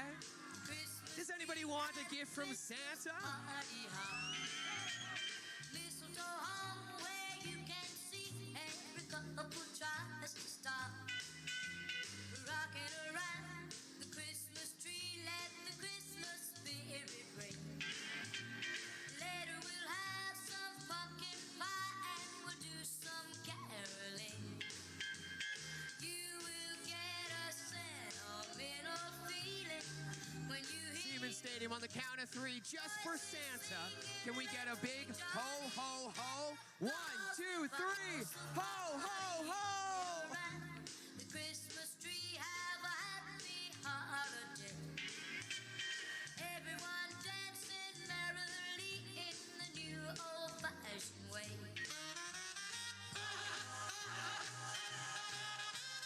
The Okotoks Dawgs would like to welcome all of those joining us on a patio today. On our Anthem Bullpen Patio and GM Mechanical Field Level Suites, we have our very own sponsors, GM Mechanical. On Anthem Main Professional Excavating is joining us. And on our Fortis Third Base Patio, we have Canada Westland.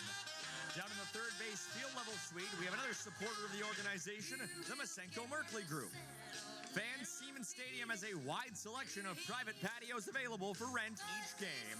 If you are interested in bringing a group to the game, stop by or call the ticket office at 403-262-3294. Christmas tree, have a happy holiday. Everyone dancing merrily in the new old-fashioned way.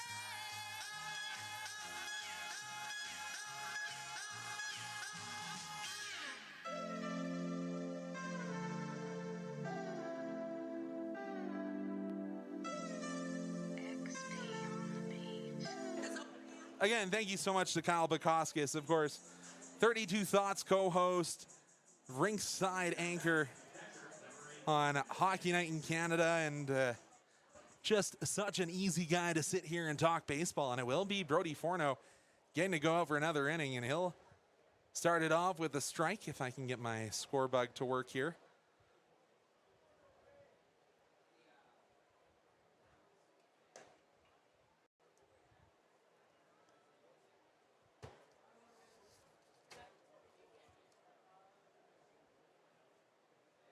Forno gets another swing and a miss. 1-2 the count here.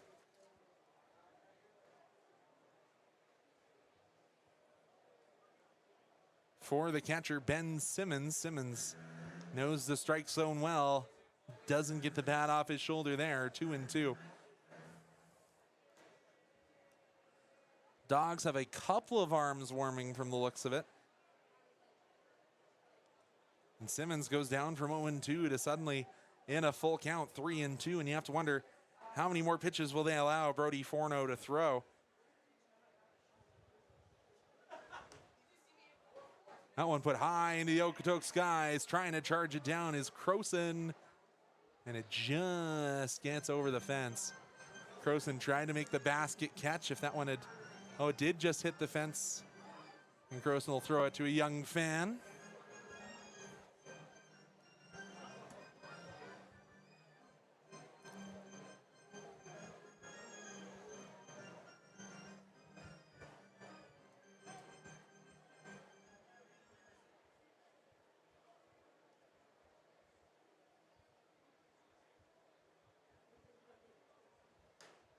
That one will be tattooed in the same direction. Croson looking over his shoulder. Nobody will get there as it just is in front of Doherty as well.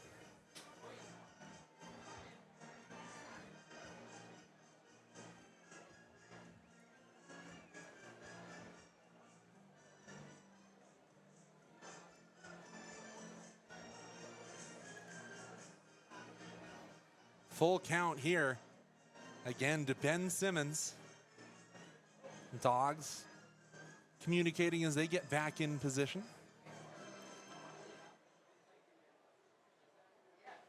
Brody trying to maybe end his afternoon with another strikeout. No, this will be popped into center. Sanchez will make the catch. one away.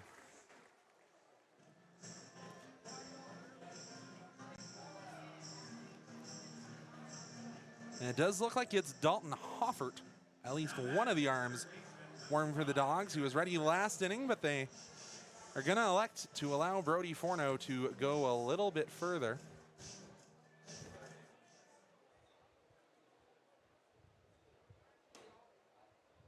That one deemed to be a ball.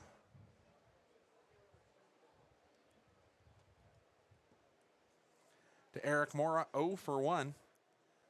Had a long fly ball, and again, Forno not missing by much on those first two. Forno working quickly, almost a quick pitch here. That one will be knocked into left field. Doherty got a good jump, and that's 2 away. Just trying to maybe put those fly balls in orders for me. The first one being an F6, and that one an F7 out to Aiden Doherty and left. Darius Couture steps in now. Couture went down via the way of the K, the backwards variety, his last at bat. Maybe we need to bring Kyle back.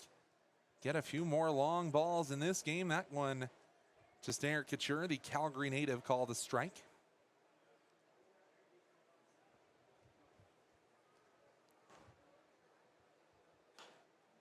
Couture stings this one. Sanchez takes a long off the turf. Throws Sanchez off the bag, but the tag is applied. Down go the Bombers. 1, 2, 3. And the Dogs look to add to their lead when we return here on FloCollege.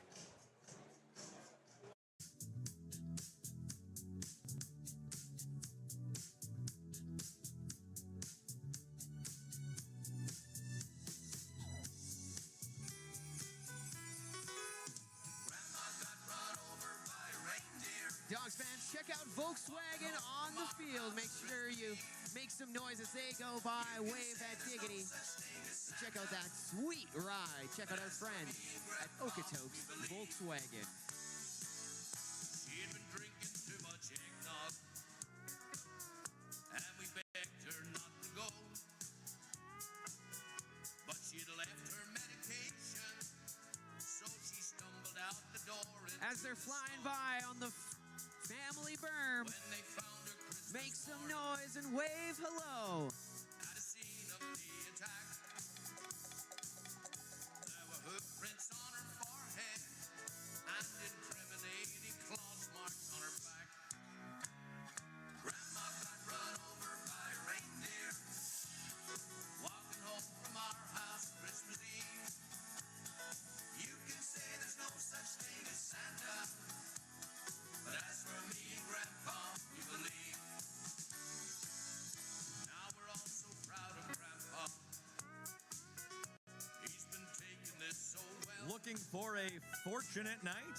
Get your tickets now for the 2026 Dawgs CCR Tribute Concert with performances by Amelia Paquette, Girl Crush, and you guessed it, a CCR tribute band. So into the home half of the fifth we go. Forno goes 5 solid innings. Really the only blip on his night tonight was that solo shot by Jose Vargas. Emmett Stalker comes to the plate. Lynden Benton Community College athlete.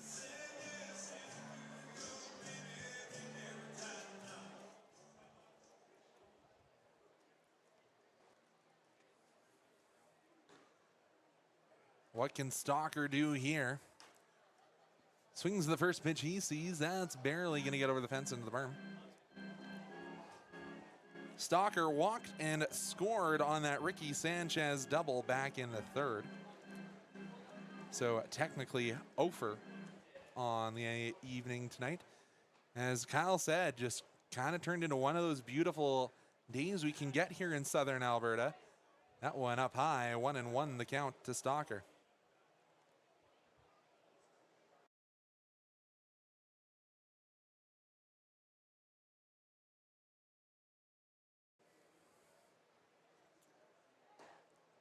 The Bender couldn't bend its way back down. Ahead in the count now is Stalker, 2-1. Left-handed batting Stalker.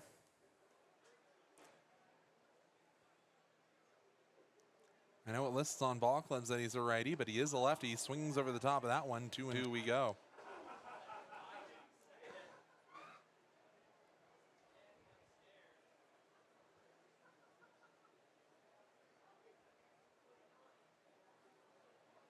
Two and two, none away here in the home half of the fifth for the Dawgs.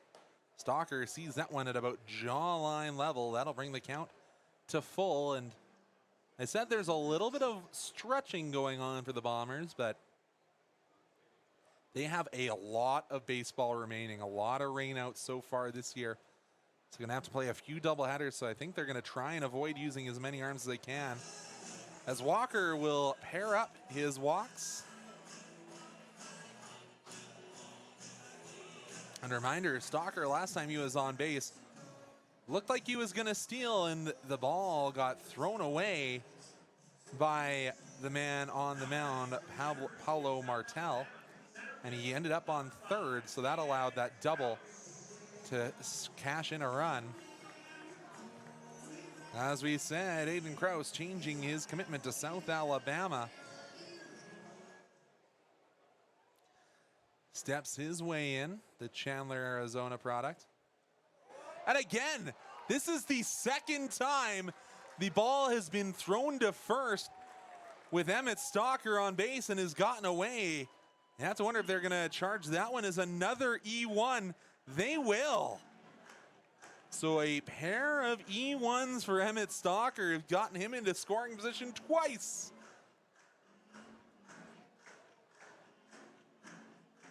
Sinacano was not their first baseman. They were here on Tuesday. So a little dysfunction at that first base junction.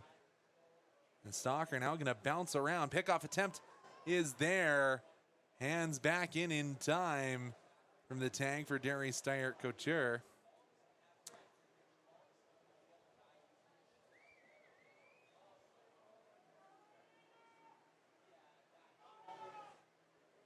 So have not delivered a pitch towards Aiden Krause just yet, and dancing around even more is Stalker. Long look in and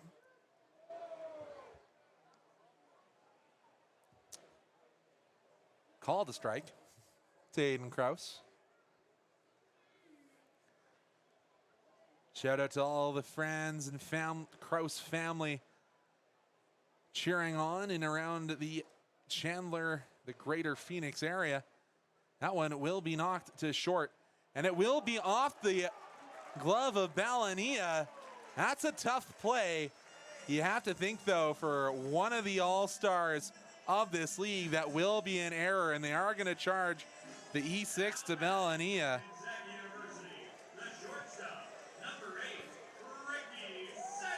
And that'll bring the Dawgs all-star shortstop to the dish. He's had one home run this year that he links just under that ribbon board. We'll have to see if he hits for power as he strides his way back in.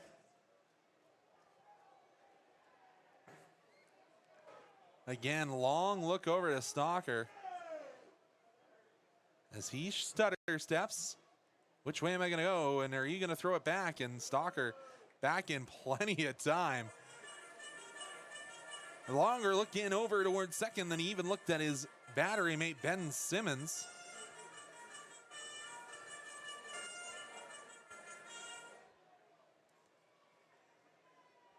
Sanchez steps his way back into that right-handed batter's box. Simmons sets up. They will send both runners. Throw is there in plenty of time on the double steal. So Krause got on by the error, but caught stealing. Stalker now, however, just 90 feet away from home plate.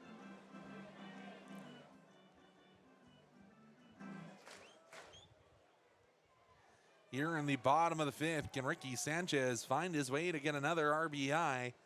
He had that RBI double last time he was at the dish. Infield now in. That one gets away. Sanchez throws up the stop sign of his own. So I think Ricky has always excelled at is communicating with the hands to his teammate. So Stalker now 90 feet away. Sanchez gonna just try and punch this one over the outfield. And he'll get a little bit more than that. He'll get it to Vargas. Stalker will advance without a throw. And a sac fly for Sanchez will be his second RBI of the game. Played Stalker, but suddenly there's two away.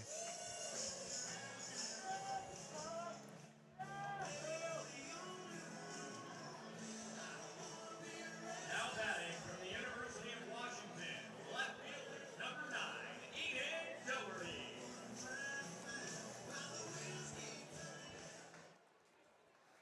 So none aboard for Doherty here. Doherty walked in his first at bat and then hit into the fielder's choice, but takes a pitch there, 1-0.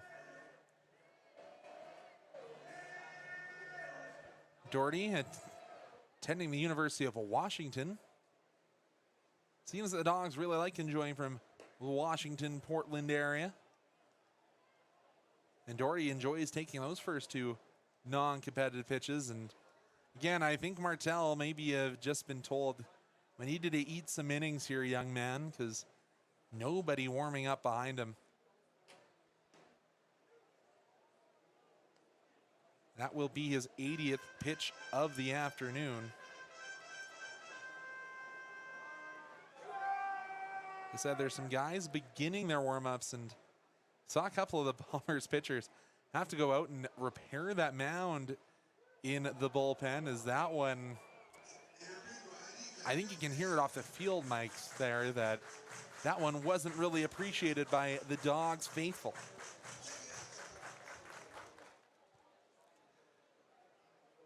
Martel didn't like that sign. Eventually sees sign thrown down that he likes. Getting over top of that one, but Mora, very conventional, gets that one over. 5-3 in the scorebooks. But the Dawgs. For more than 40 years, we've been there, helping Canadians find the extra space they need to grow and to create new memories. Sentinel Storage. Buy Canadian, store Canadian. Pizza. Do we have any hungry fans in the stadium? We've got a couple pizzas up for grabs. Everywhere you go, take a look in 5 and 10, listening once again. Ho, ho, ho! Hey Santa, can I get a big Go Dawgs Go from you? Go Dawgs Go! Ho, ho, ho! But the prettiest sight to see is the holly that will be on your own front. In the darkness, collide in the night. Yo, that's the one. You going? Yes. Can I join you guys? All right, let's go.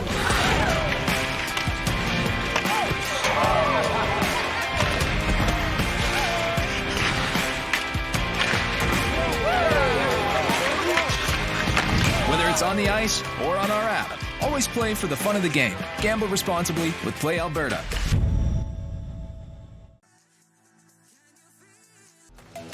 The live sports experience is changing.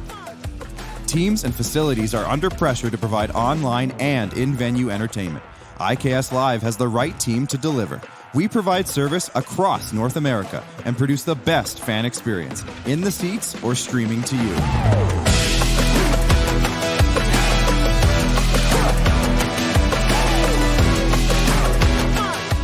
IKS Live continues to bring you the best seat in the house.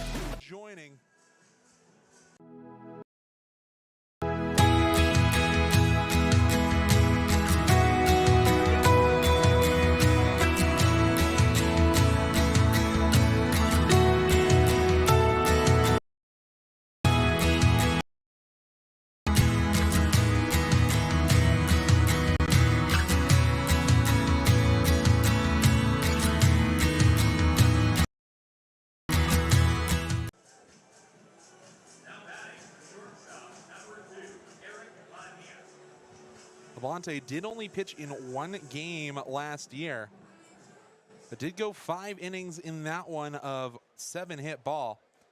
So good to see him back, and I'll grab you his Portland numbers in a sec. 1 pitch, 1 swing, and looks like it will likely be an out. Ooh, had to be careful there as Stalker and Gates nearly come together. Generally, that's the outfielder's ball, and Stalker says, I got a line on it. So that just means Gates has to be a little bit louder on his charge. But hey, that's a pretty good out rate for Will Labonte.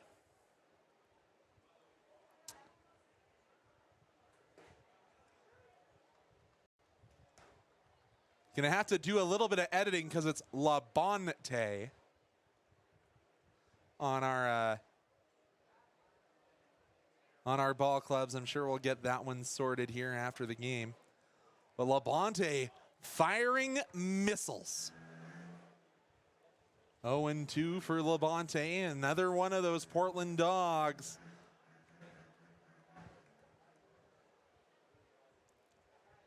Oh and 2 for Labonte. Swing and a miss, and that's a strikeout on 3 pitches for Will Labonte.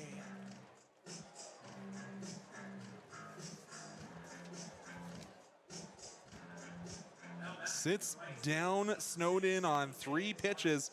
Snowden visibly upset with his second strikeout of the game.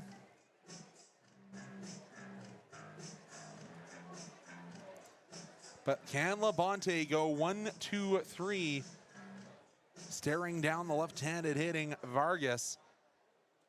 Dangerous spot in the order. We all know what Vargas did last time he was at bat. With 1 swing, he drew this game back to a tie. So understandable, Labonte is going to try and pitch around the edges here. Comes in trying to preserve the win for his teammate, Brody Forno. Gets a strike on the outside corner, and Vargas was shuffling his way out of the batter's box already.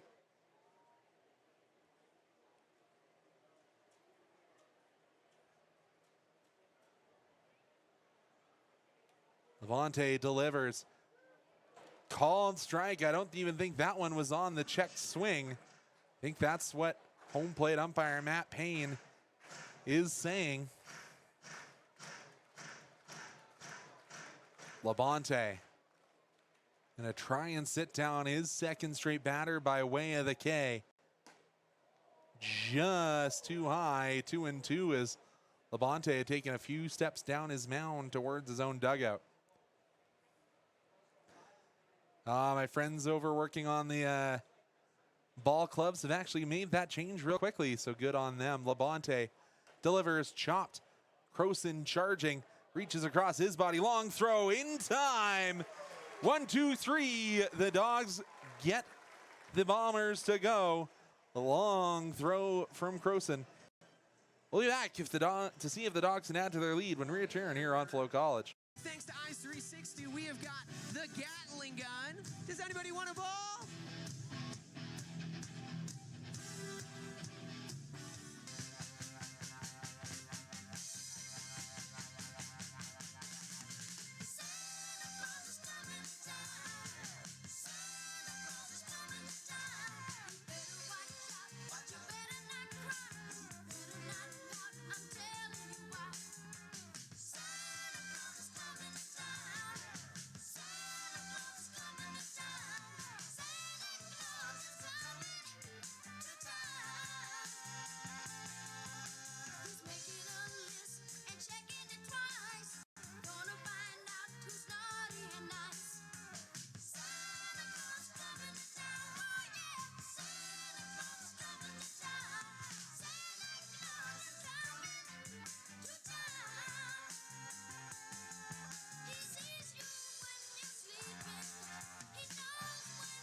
So another inning of work for Paolo Martel, but there is a plethora of Bombers beginning their warm-up routines.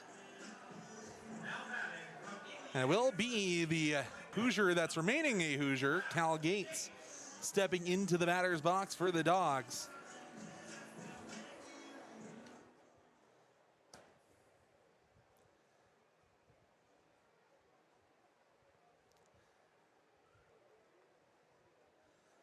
This is sometimes where pitchers get into trouble. That third time through the order, you're even seeing that in the MLB where you get 2 times through, and then even with pitch counts, you have to say, hey, I don't know if this is really where we want to stay.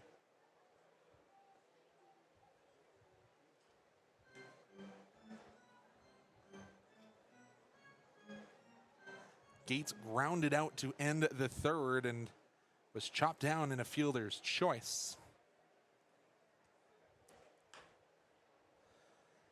Hits that one. Star Couture plays the hop real well. Over to first. 1 away.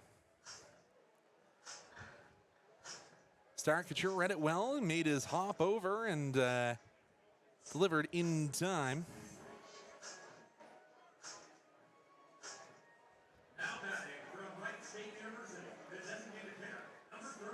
So this will bring forth Jordan Keeveman, his last at bat. I remember that one a little bit better.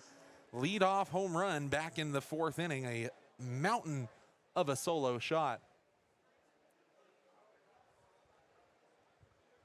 And Keeveman, does he have back-to-back jacks? He does. Another absolute moonshot for the man they call Hercules, Jordan Keeveman. He has Paolo Martel's number, and that's another Dawg to have a multi-home run game off these Bombers. Jordan Keeveman, what a shot. Not quite as good as the one that I think he sent over the scoreboard. But again, another no-doubter for Keeveman on the day.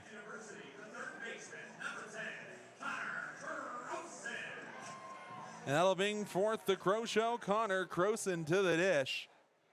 And hey, if Keeveman gets one more, he mashes Nash's number against these very same Bombers.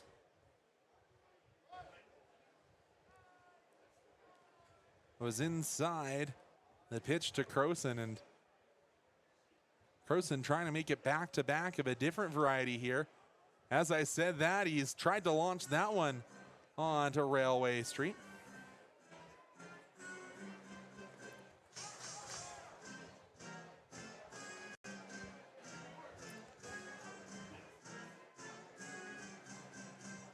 Actually, I guess that one might have been more towards 32nd Street. That one well outside for Croson, who's not a guy who's likely to extend the strike zone.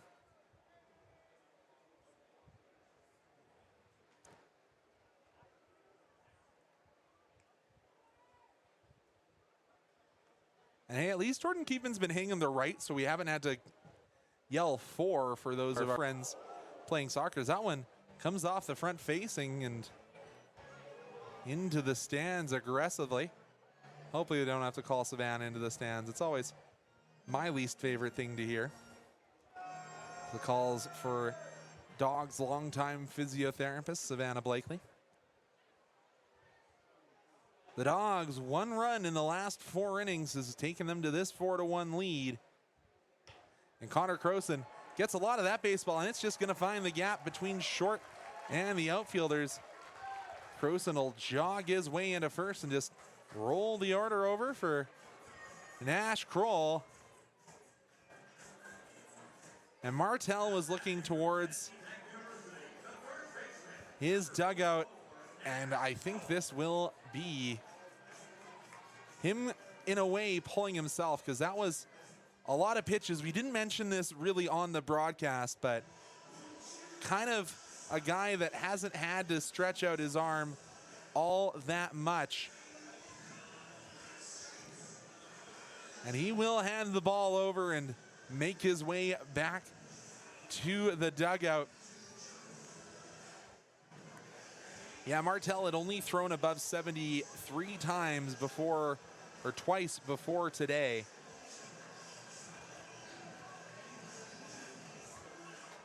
But he'll go 5.1 before he is relieved. But we'll have more on the new pitcher when we come back after these messages on FloCollege.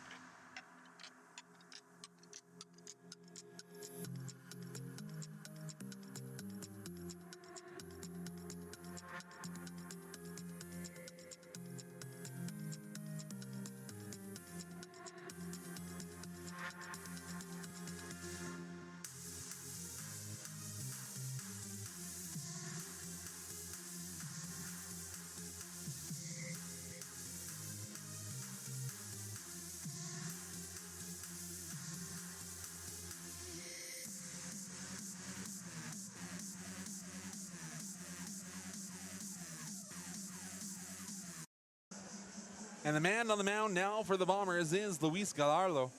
Gallardo has only pitched 7 innings so far this year, a 9 ERA, 6 strikeouts and 3 walks awarded by Luis. 1 win, no loss, has been hit around a little bit. 10 hits, allowed 7 earned runs.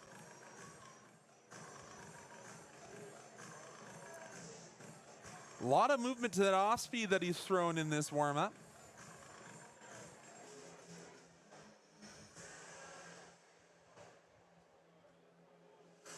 He's got 1 pitch left as he goes with the off speed. Let's see what he comes with here for his last of his warm-up pitches. Looks like it is going to be a bit of a change of pace. Seems that there's a lot more off speed here for Gallardo. First man he sees will be Nash Kroll.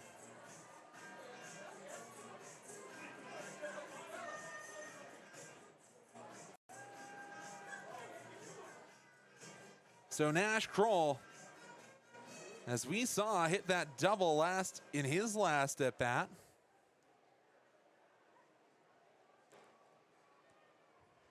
Nash Kroll steps up to bat. No batting gloves, just the love of the game. And that's just a solid stroke that we've been seeing more and more from Nash Kroll. Just finds the hole in the infield, and suddenly it's 2 aboard for the Dawgs. Ambushes the first pitch he sees. I do love his little routine he has over at first. Takes off the imaginary leg guard and the arm sleeve. Nash doesn't need any of that stuff. That'll hand off to Rubleski. Rubleski, a bit of a tough night at the dish. He is flown out to foul territory and struck out swinging back in the 4th. But one away here. Infield a double play depth for the Bombers. Rubleski, hot shot, gets away from Mora. Croson gets the green light. Play is at the plate, but the throw will not get there in time. And Rubo has an RBI single. So 3 straight singles here off the reliever Gallardo, and just painting the infield. Again, that's a tough play at the hot corner, but we've seen Mora make a couple of brilliant stops over there so far this year. Or rather, more to the point, this evening. So that'll hand off to Emmett Stocker, and Stocker has been on base twice, both via the way of the walk. Stocker with that extra protection on his lower hand in the left-handed batting stance. First lefty on righty matchup we've seen here for Gallardo. First pitch a strike. As the Dawgs trying to blow this game wide open. You have to remember these teams are seeing each other again tomorrow. That time down in Brooks.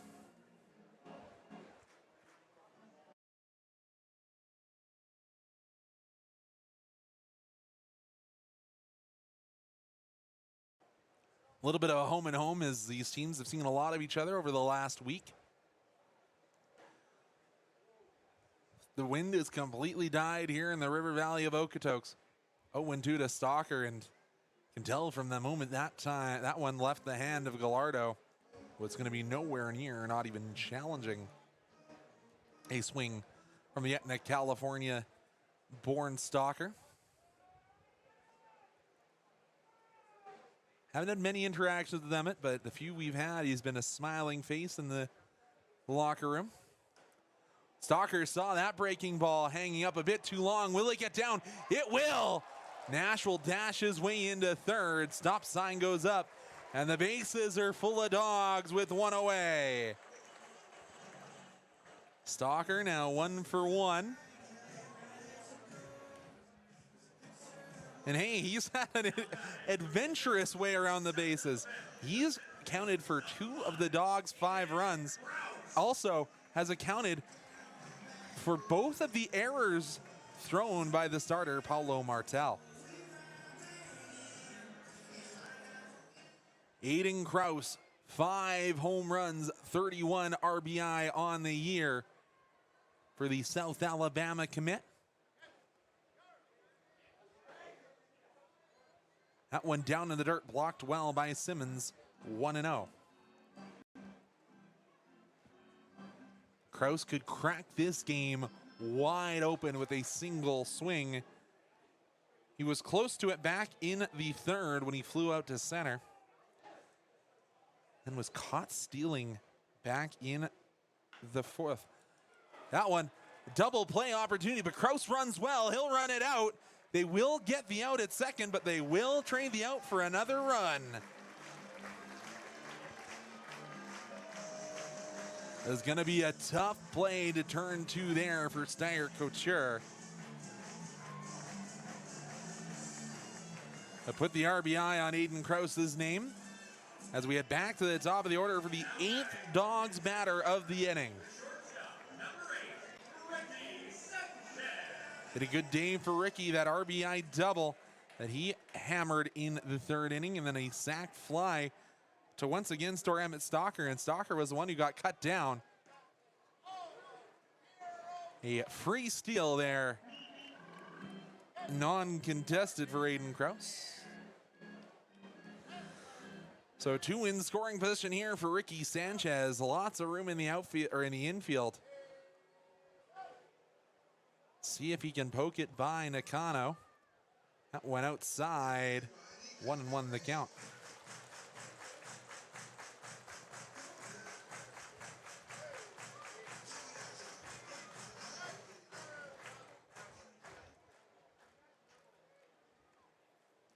Rubleski stands at third, just hoping Ricky can find a way through the outfield.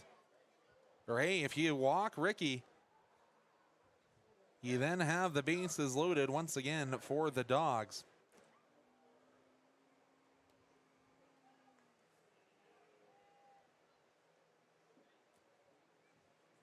Two and one to Ricky Sanchez. That one inside once again. 3-1 to Ricky, and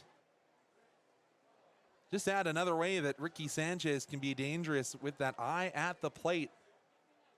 We all know what defensive skills he's had. Like, we've seen him do the double jump. We've seen him make some incredible plays even back in the first inning of this ball game. Ricky will chop this one. Tough play, but Bellania will make it. The Dawgs plate 3 in the home half of the 6th. We'll be back to see if the Bombers can answer here in the 7th when we return on FloCollege. Hey, Section 110, how are we doing tonight? I know you guys are having a good time. I love this section because this section is brought to you by Freddy's Steak Burger.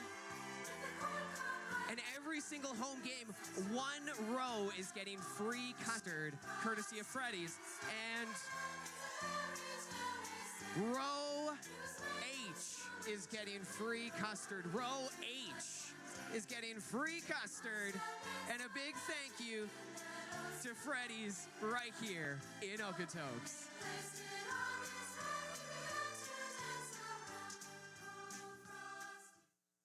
Hey, Dawgs fans, on the count of 3, can I get a go, Dawgs, go? 1, 2, 3, go, Dawgs, go!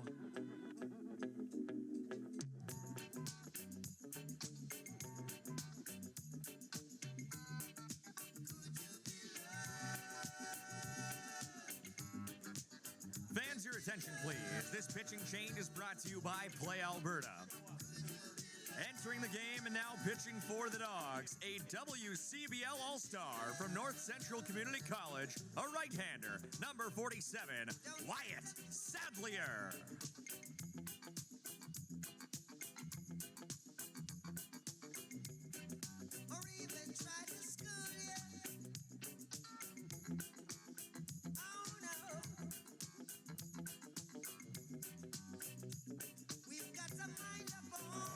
As Mike said, the WCBL All-Star Wyatt Sadlier comes out. The Calgary, Alberta native attending North Central Community College. Sadlier rocking a .429 ERA.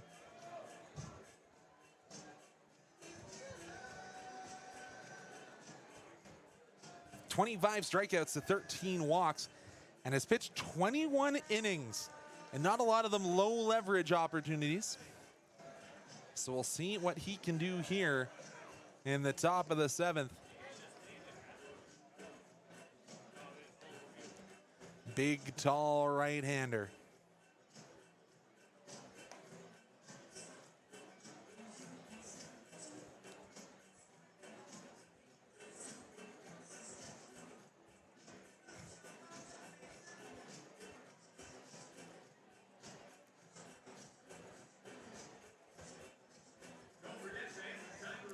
So Wyatt Sadlier has a fastball that tops out in the low 90s, a slider in the high 70s, and that change in and around that 80 to 84. So when you have that fastball at 92 and the slider at the low end listed at 74, you got to catch up to the fastball, then slow all the way down for his off speed. That one will be put into center field at the warning track. Kraus makes the grab, retiring Fernandez. So mirroring what Will Labonte did. One swing, one out. Good outing for Will Labonte, only requires 1 inning of work, however.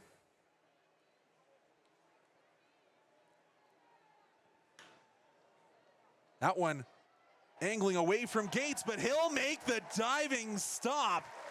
What a catch from the Hoosiers.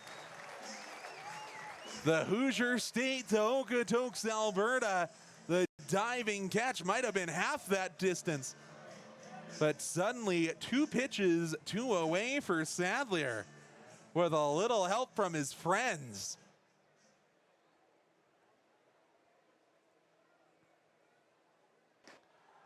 And Sadlier just says, my outfield has helped me out a bit here. Let me do it myself, and we'll go to Carson Friesen, the lefty, stepping in. Sadlier pitching angry, it looks like. And working real quick, too, is Sadlier. Off speed, didn't quite break the way he wanted to. 2-1 the count.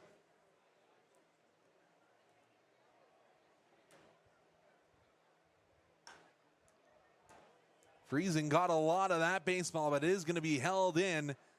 And all 3 of the outfielders involved. The F8, F9, F7. 1, 2, 3 go the Bombers, and the Dawgs will be back up to bat after the 7th inning stretch.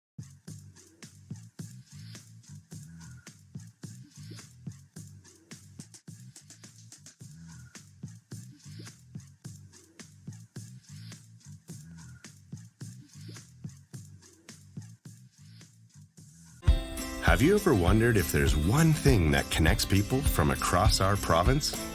Something that connects the coffee shop to the spray park, or the brewery to the rodeo, the campground to the sports field. It's pretty amazing when you think about how it's all connected, because it truly is. And it's all we think about. So you don't have to. One-horse open sleigh, hey, jingle bells, jingle all the way. Oh, what fun it is to ride in a one-horse open sleigh, dashing through the snow in a one-horse open sleigh. Over fields we go, laughing all the way.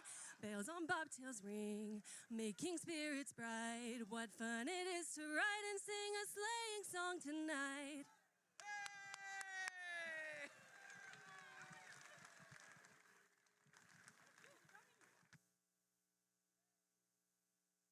Ready to transform your future? At Macamee College, we believe in the power of education. With flexible programs and hands-on training, your success story starts here. Macamee College. No limits, just possibilities. Visit us online today. Let me tell you right now.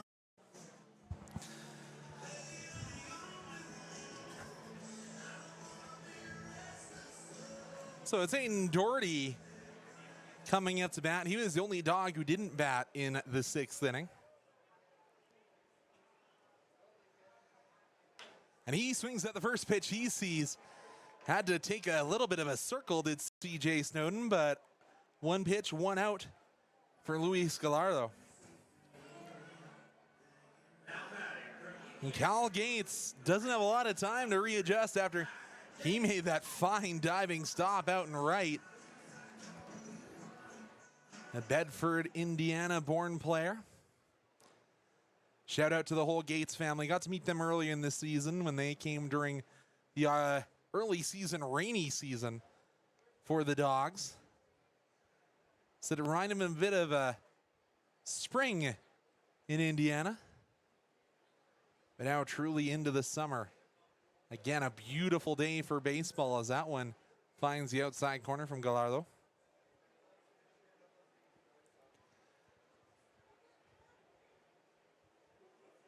Gates led off the 8-batter inning with a ground out, but Gallardo trying to paint around the outside to Gates. And hey, this is when you want Cal Gates coming up. As much as you see him in the 3-hole for a reason, if you can get him with empty bags in front of him, he'll try and snag you a couple extra bags. And Gates, tried to paint that one down the left field line. Just a little bit too much of the tip of the bat there.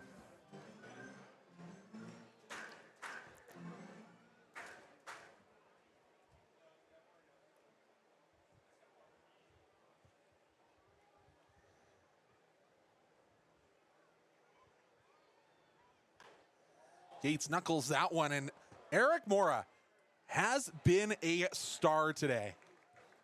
Another 5-3 put out from that hot corner, and boy, really been impressed with the left side of this infield. Not that Steyer Couture and Nakano have been bad by any stretch of the imagination. But if I'm the Bombers, I'm considering just putting up the 4 fingers and putting Keebman on, because 2 different pitchers, same result. A solo shot, and hey, there's nobody on base in front of him. What can the Norton, Ohio player do here? It's understandable that you pitch to the outside there. 1-0. So Keebman with home runs 6 and 7 of the season, working his way up that WCBL leaders list. That one about the 58 feet variety of the pitch. Bounces his way in, and Keebman suddenly ahead 2-0. I think Keebman might be one of those guys where it goes to 3-0. You're still telling him, yeah, you can swing. Speaking it into existence, 3-0 with a count to Keebman. Again, if you're as the beach ball makes its way in from the outfield and kicked back over there by Carson Friesen. He'll work his way back. 3-0. Keebman was trying to launch that one on the North Railway. Now that's 32nd coming that way over the right field fence. North Railway going the other way over the right field, or over the left field fence. 3-1 the count to Keevan. Keevan, a little disagreement there with home plate umpire Matt Payne.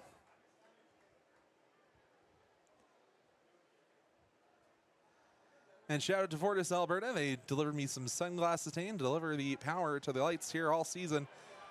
And they finally found a way through. This summer, celebrate 20 years of Dawgs baseball at legendary Seaman Stadium, voted the best ballpark in summer collegiate baseball. From the crack of the bat to the energy of the crowd, there's nothing like a night with the Okotoks Dawgs. Bring the whole family for affordable, family-friendly entertainment, unforgettable moments, and some of the best baseball talent in the country. 20 years, one incredible tradition. Your summer starts with the Okotoks Dawgs. Get your tickets now and be part of the legacy.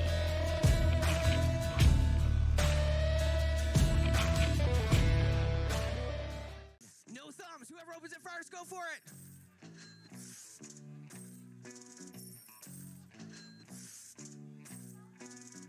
I see some thumbs in there.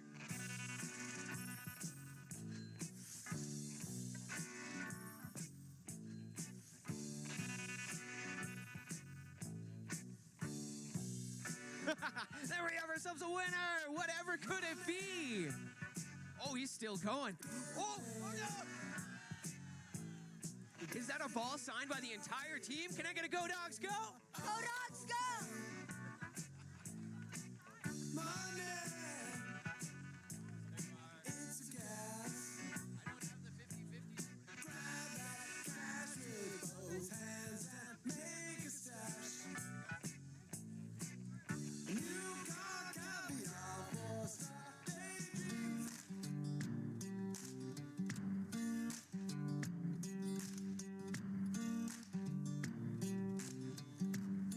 Fans, your attention please. This pitching change is brought to you by Play Alberta. Entering the game and now pitching for the Dawgs. From Colby Community College, a left-hander, number 7, Turner Zadunik.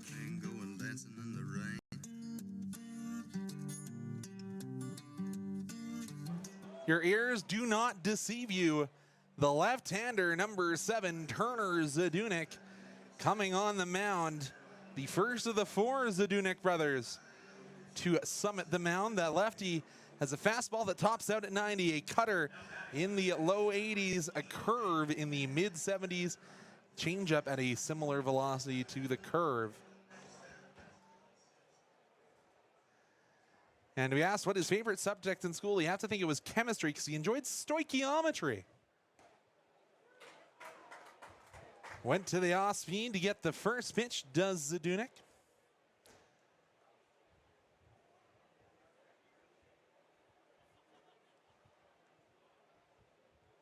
Oh, and went to the 4-seam and found the arm of Ben Simmons. This is the one thing the Dawgs are a little short on in the left-handed arms, and of course, Turner, one of those lefties. True utility player, lists himself as an outfielder, first baseman, and a left-handed pitcher.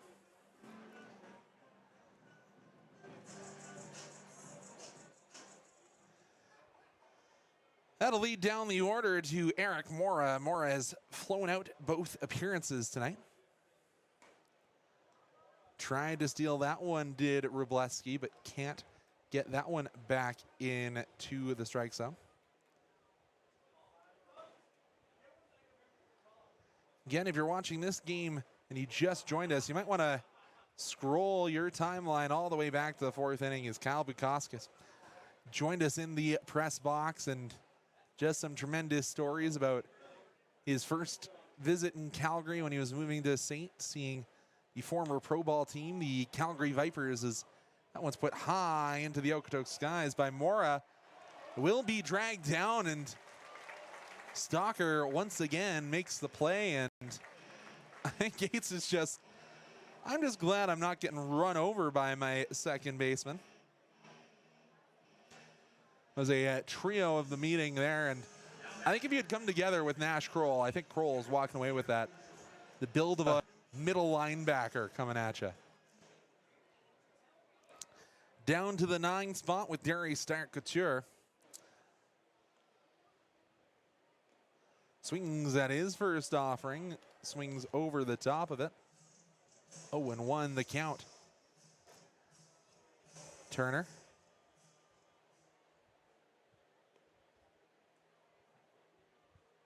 Brings the ball to his belt. Short look to first, delivers.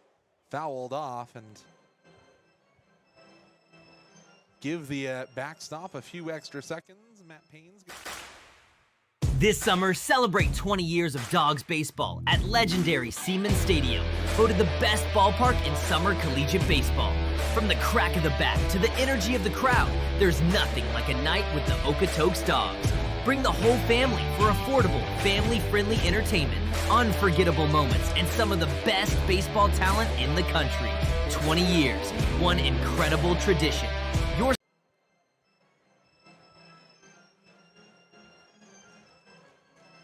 And hopefully this advertisement is out of play by now, because we're an 0-2 count with only one away here at Siemens Stadium. Dawgs lead 6-1. And it is Turner Zadunik on the mound trying to get out of this scenario. That one fouled off his backstop, Jacob Rubleski, and he just says, give me a few extra minutes because I think that came off his throwing wrist. Never good. And he's might hide that one behind his leg a little bit more now. Swing and a miss. Zadunik strikes out Steyer Couture for his Couture's second strikeout of the day. The first K for Turner on the mound. Suddenly there's 2 away for the Bombers, and they've only got 1 more inning. So 4 outs, and good job from the Dawgs bench to send out some water for their backstop. Shakes the cobwebs out. And as we all know, it's been a wet summer, so I'm sure there's more than a few skeeter bugs in and around Jacob Rubleski. Rubo sets up middle. And that's a hot shot at Ricky Sanchez. But Sanchez will snag that one down. He'll have to get the heart rate down because it was a hot shot from the fellow shortstop. We'll be back on the other side of these messages on FloCollege. Taking home $1,875. $1,875 going to a ticket B3929. That is B3929. Congratulations. For over a century, we've been more than just lawyers. We're your neighbors, your friends, and your strongest advocates. With locations across the prairies, we're everywhere you are. Stringham, your local lawyers. The Okotoks Dawgs like to extend a very happy birthday. For more than 40 years, we've been there, helping Canadians find the extra space they need to grow and to create new memories. Sentinel Storage. Buy Canadian, store Canadian.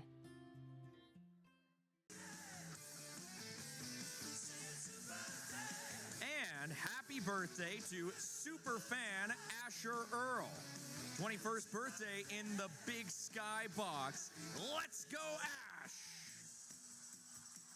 Ash! For over a century, we've been more than just lawyers. We're your neighbors, your friends, and your strongest advocates. With locations across the prairies, we're everywhere you are. Stringham, your local lawyers.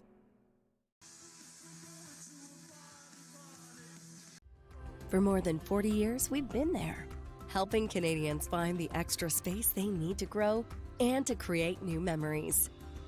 Sentinel Storage. Buy Canadian, store Canadian.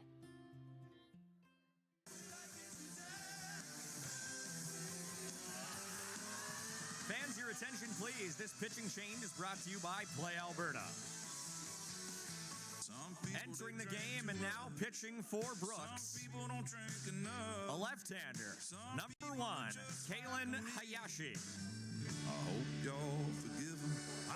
So it's Kalen Hayashi out of the Colorado Northwestern Community College Spartans. His first appearance, the Victoria, BC native.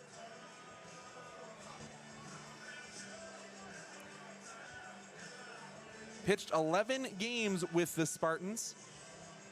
Unfortunately, picked up 3 losses in his last inning, or his last games. It's Mesa, Paradise Valley, and Chandler Gilbert, respectively.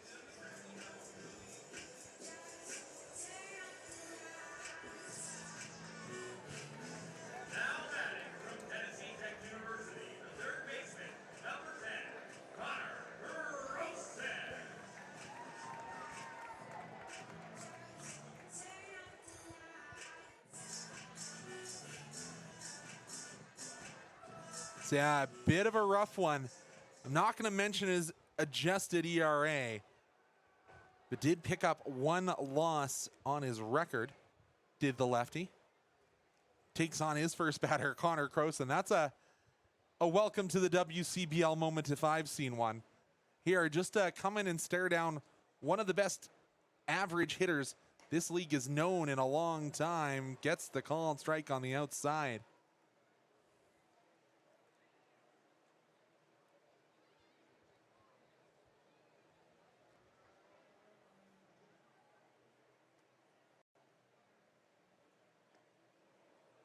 Gets Croson to swing underneath that one. Croson now down 1-2. To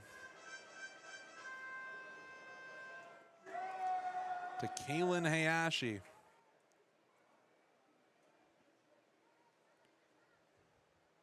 Long leg kick from the lefty, and he'll sit down Connor Croson.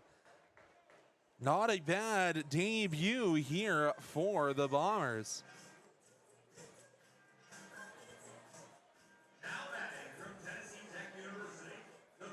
That'll bring forth Nash Kroll. I can tell you the Dogs have Reed Madriaga warming up, the Hawaiian native. Kroll will reach down, grab some dirt, rub it on his hands. Looking to sting this long leg kicked lefty. Hayashi. Called strike there. Kroll says, I think that one was a little down, Mr. Matt Payne. 0-1 the count to the Tennessee Tech product. Kroll just gets underneath that one. He'll toss the bat away. Camping under it is Nakano. He'll make the grab. It looks like there may have been a change in the... Nope, I am incorrect. I thought they might have taken Darius Steyer-Couture out of the game, but no, that is still the number 8 out there. The catcher, Jacob Wróblewski, stands in now. Good to see he's being allowed to continue. I'm sure he had a bit of a conversation down in the dugout with the Dogs physio squad. Of course, that squad of one.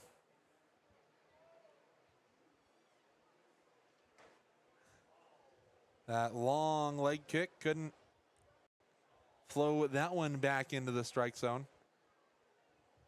This is that very Korean, Japanese style leg kick you don't necessarily see a whole lot of these days. Long, fully extended over the mound. Wróblewski fouls that one off down the third baseline. He's happy. Probably didn't foul it off himself. He's had enough of that over the last half an inning. Don't become a catcher without your fair number of bruises. Trying to save extra bags. Knocking down those pitches from your pitching staff. And Wróblewski gets under that one. It'll get all the way into the seats. Make it 1-2.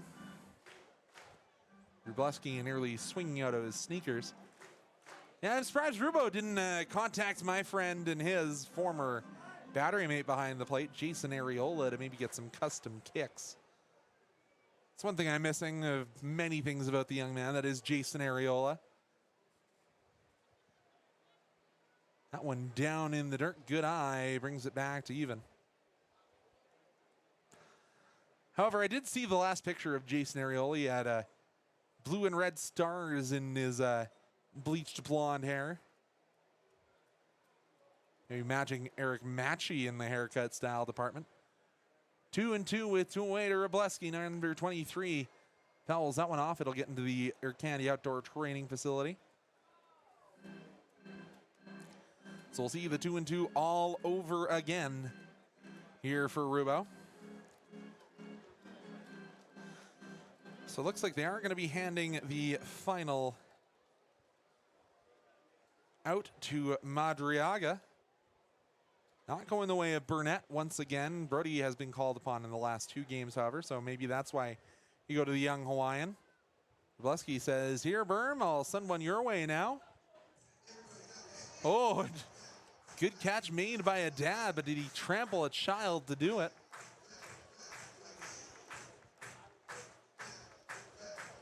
Hopefully everyone's all right over there on the berm. So go to the 2-2 all over again. Kalen Hayashi has worked well to get the 2 outs from the pair of stars and Connor Kroos and Anash Kroll. Outside, Hayashi thought he was making his strides down the dugout. He'll have to re-summit the mound.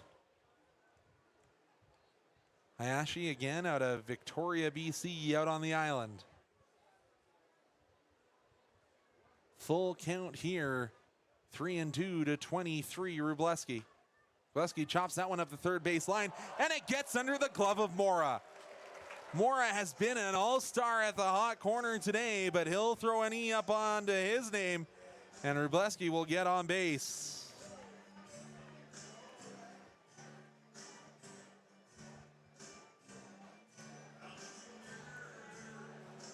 So that'll hand off down the order to a man who is 1 for 1 on the day with a pair of walks as well, Emmett Stocker.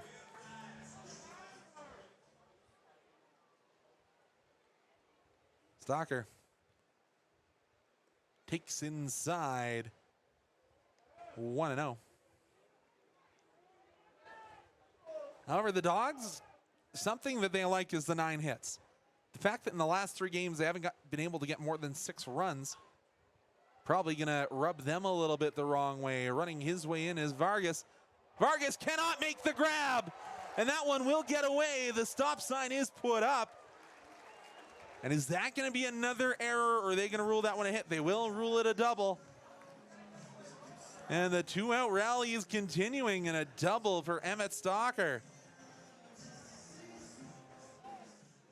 Couldn't pick it out of the smoky skies, and they'll take Stocker out of the game.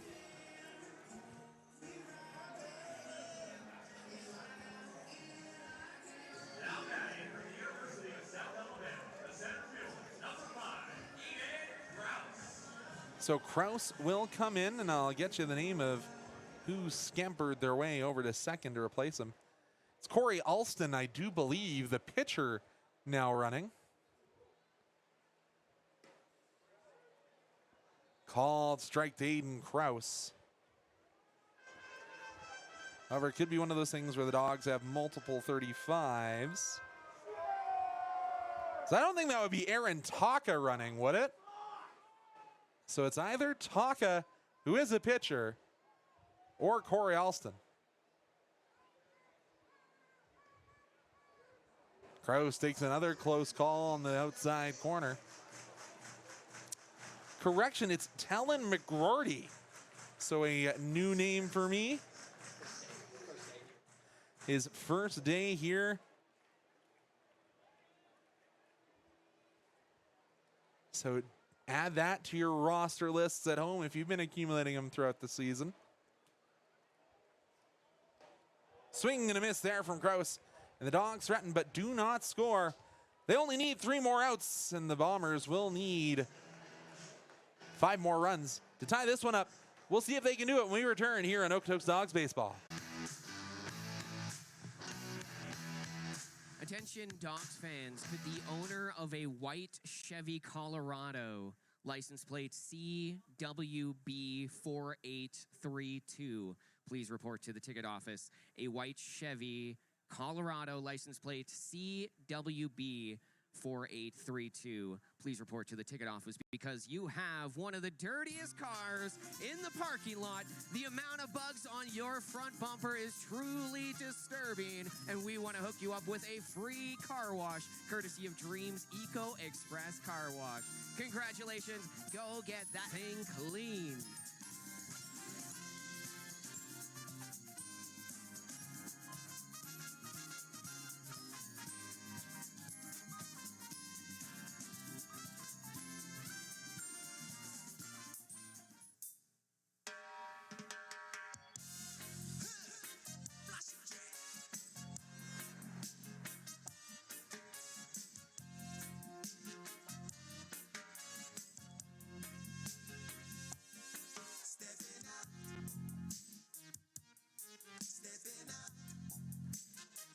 Fans, your attention please. This pitching change is brought to you by Play Alberta. Entering the game and now pitching for the Dogs from Seattle University, a right-hander, number 25, Reed Madriaga. Catch me if you can. I know you find it hard to believe that I am the genie of your lamp, and I can do anything you wish, but right now I'm commanding you to dance. Stepping out. Oh, I'm stepping out.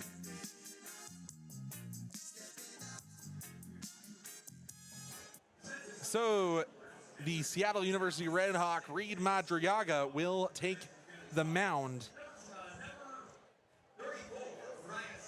And Bryant Starr will take over at second base.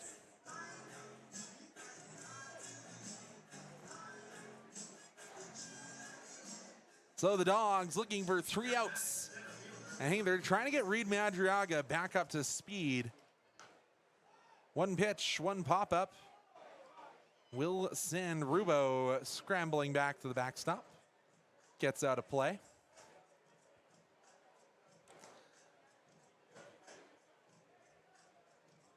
Eight potential strikes remaining here for the Bombers as Madriaga tries to get this solid overall Dogs performance across the finish line. Madriaga with a longer look in delivers, and that one we smacked just out of the range of Ricky Sanchez. So a lead-off hit here for CJ Snowden. His first of the day. He struck out twice prior to that. And again, just out of the fingertips of Ricky Sanchez.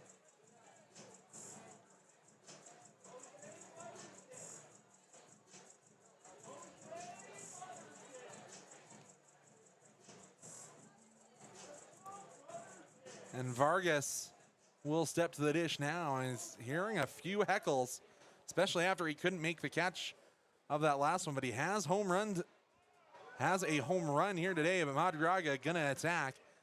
0-1 for Madriaga against the right fielder Jose Vargas. Vargas with those mismatched batting gloves. Swings over the Madriaga offering, and Madriaga can really reach back and put some velo on that fastball. Blew it by Vargas there. Vargas going to reach down and get a little bit more dirt onto those, I think they're Bruce Bolt's batting gloves. 0-2 the count here. Madriaga not really paying much heed to Snowden at first. Gonna get the strikeout looking. Another K on the evening here for the Dogs, and the first of the afternoon for Madriaga. Or evening, not afternoon. It's not a Sunday matinee. That'll bring up the DH, Owen Fernandez. And I do believe we have a final score from the CFL game today. The Stampeders trample the Blue Bombers. That one fouled off to the back screen. Sorry if you were PVRing that to watch afterwards.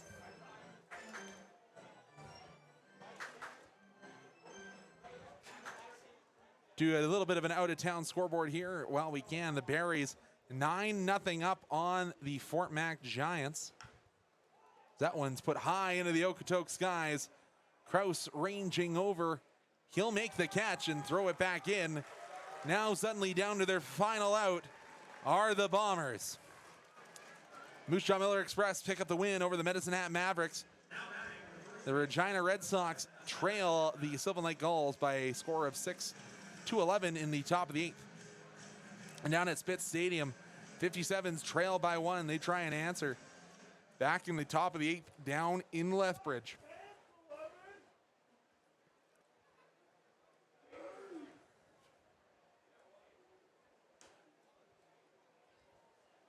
Asai Nakano steps in and fouls off the first Madriaga offering.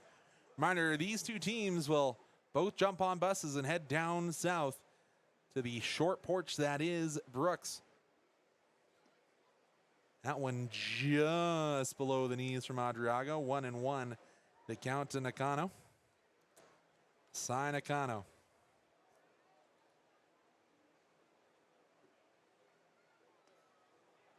Good frame from Rubleski, and down to the final potential strike are the Bombers. Can Madriaga slam the door shut on this performance by the Bombers? He won't here, as that one's blooped into center field. So we'll have to face one more, and the play does come to the runners on the corners. Good extra piece of base running there from Snowden.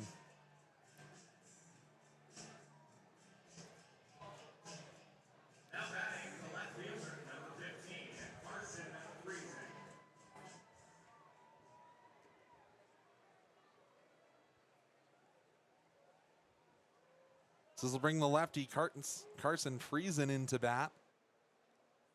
Friesen struck out twice today. I don't think he's going to be tempted to swing at that one. All the way shooting that left arm out is the catcher Rubleski. Struck out swinging, and then flew out to left. Friesen just trying to keep me quiet, and if it weren't for the protective netting, that would have been right in my teeth.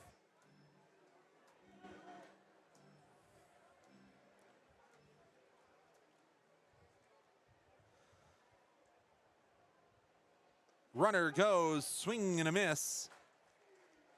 So suddenly there's two in scoring position. And Madriaga once again ahead 1-2 on the batter Friesen. Can he freeze Friesen? The flying Hawaiian. No, Friesen will get a lot of this baseball. Back it goes. And it'll be off the wall. Friesen charging for three, however. The throw is high. Tagged out. That will be the ball game. The 2 runs will score. And that'll just matter for score differential. Friesen runs through a stop sign and runs into the final out of this ball game.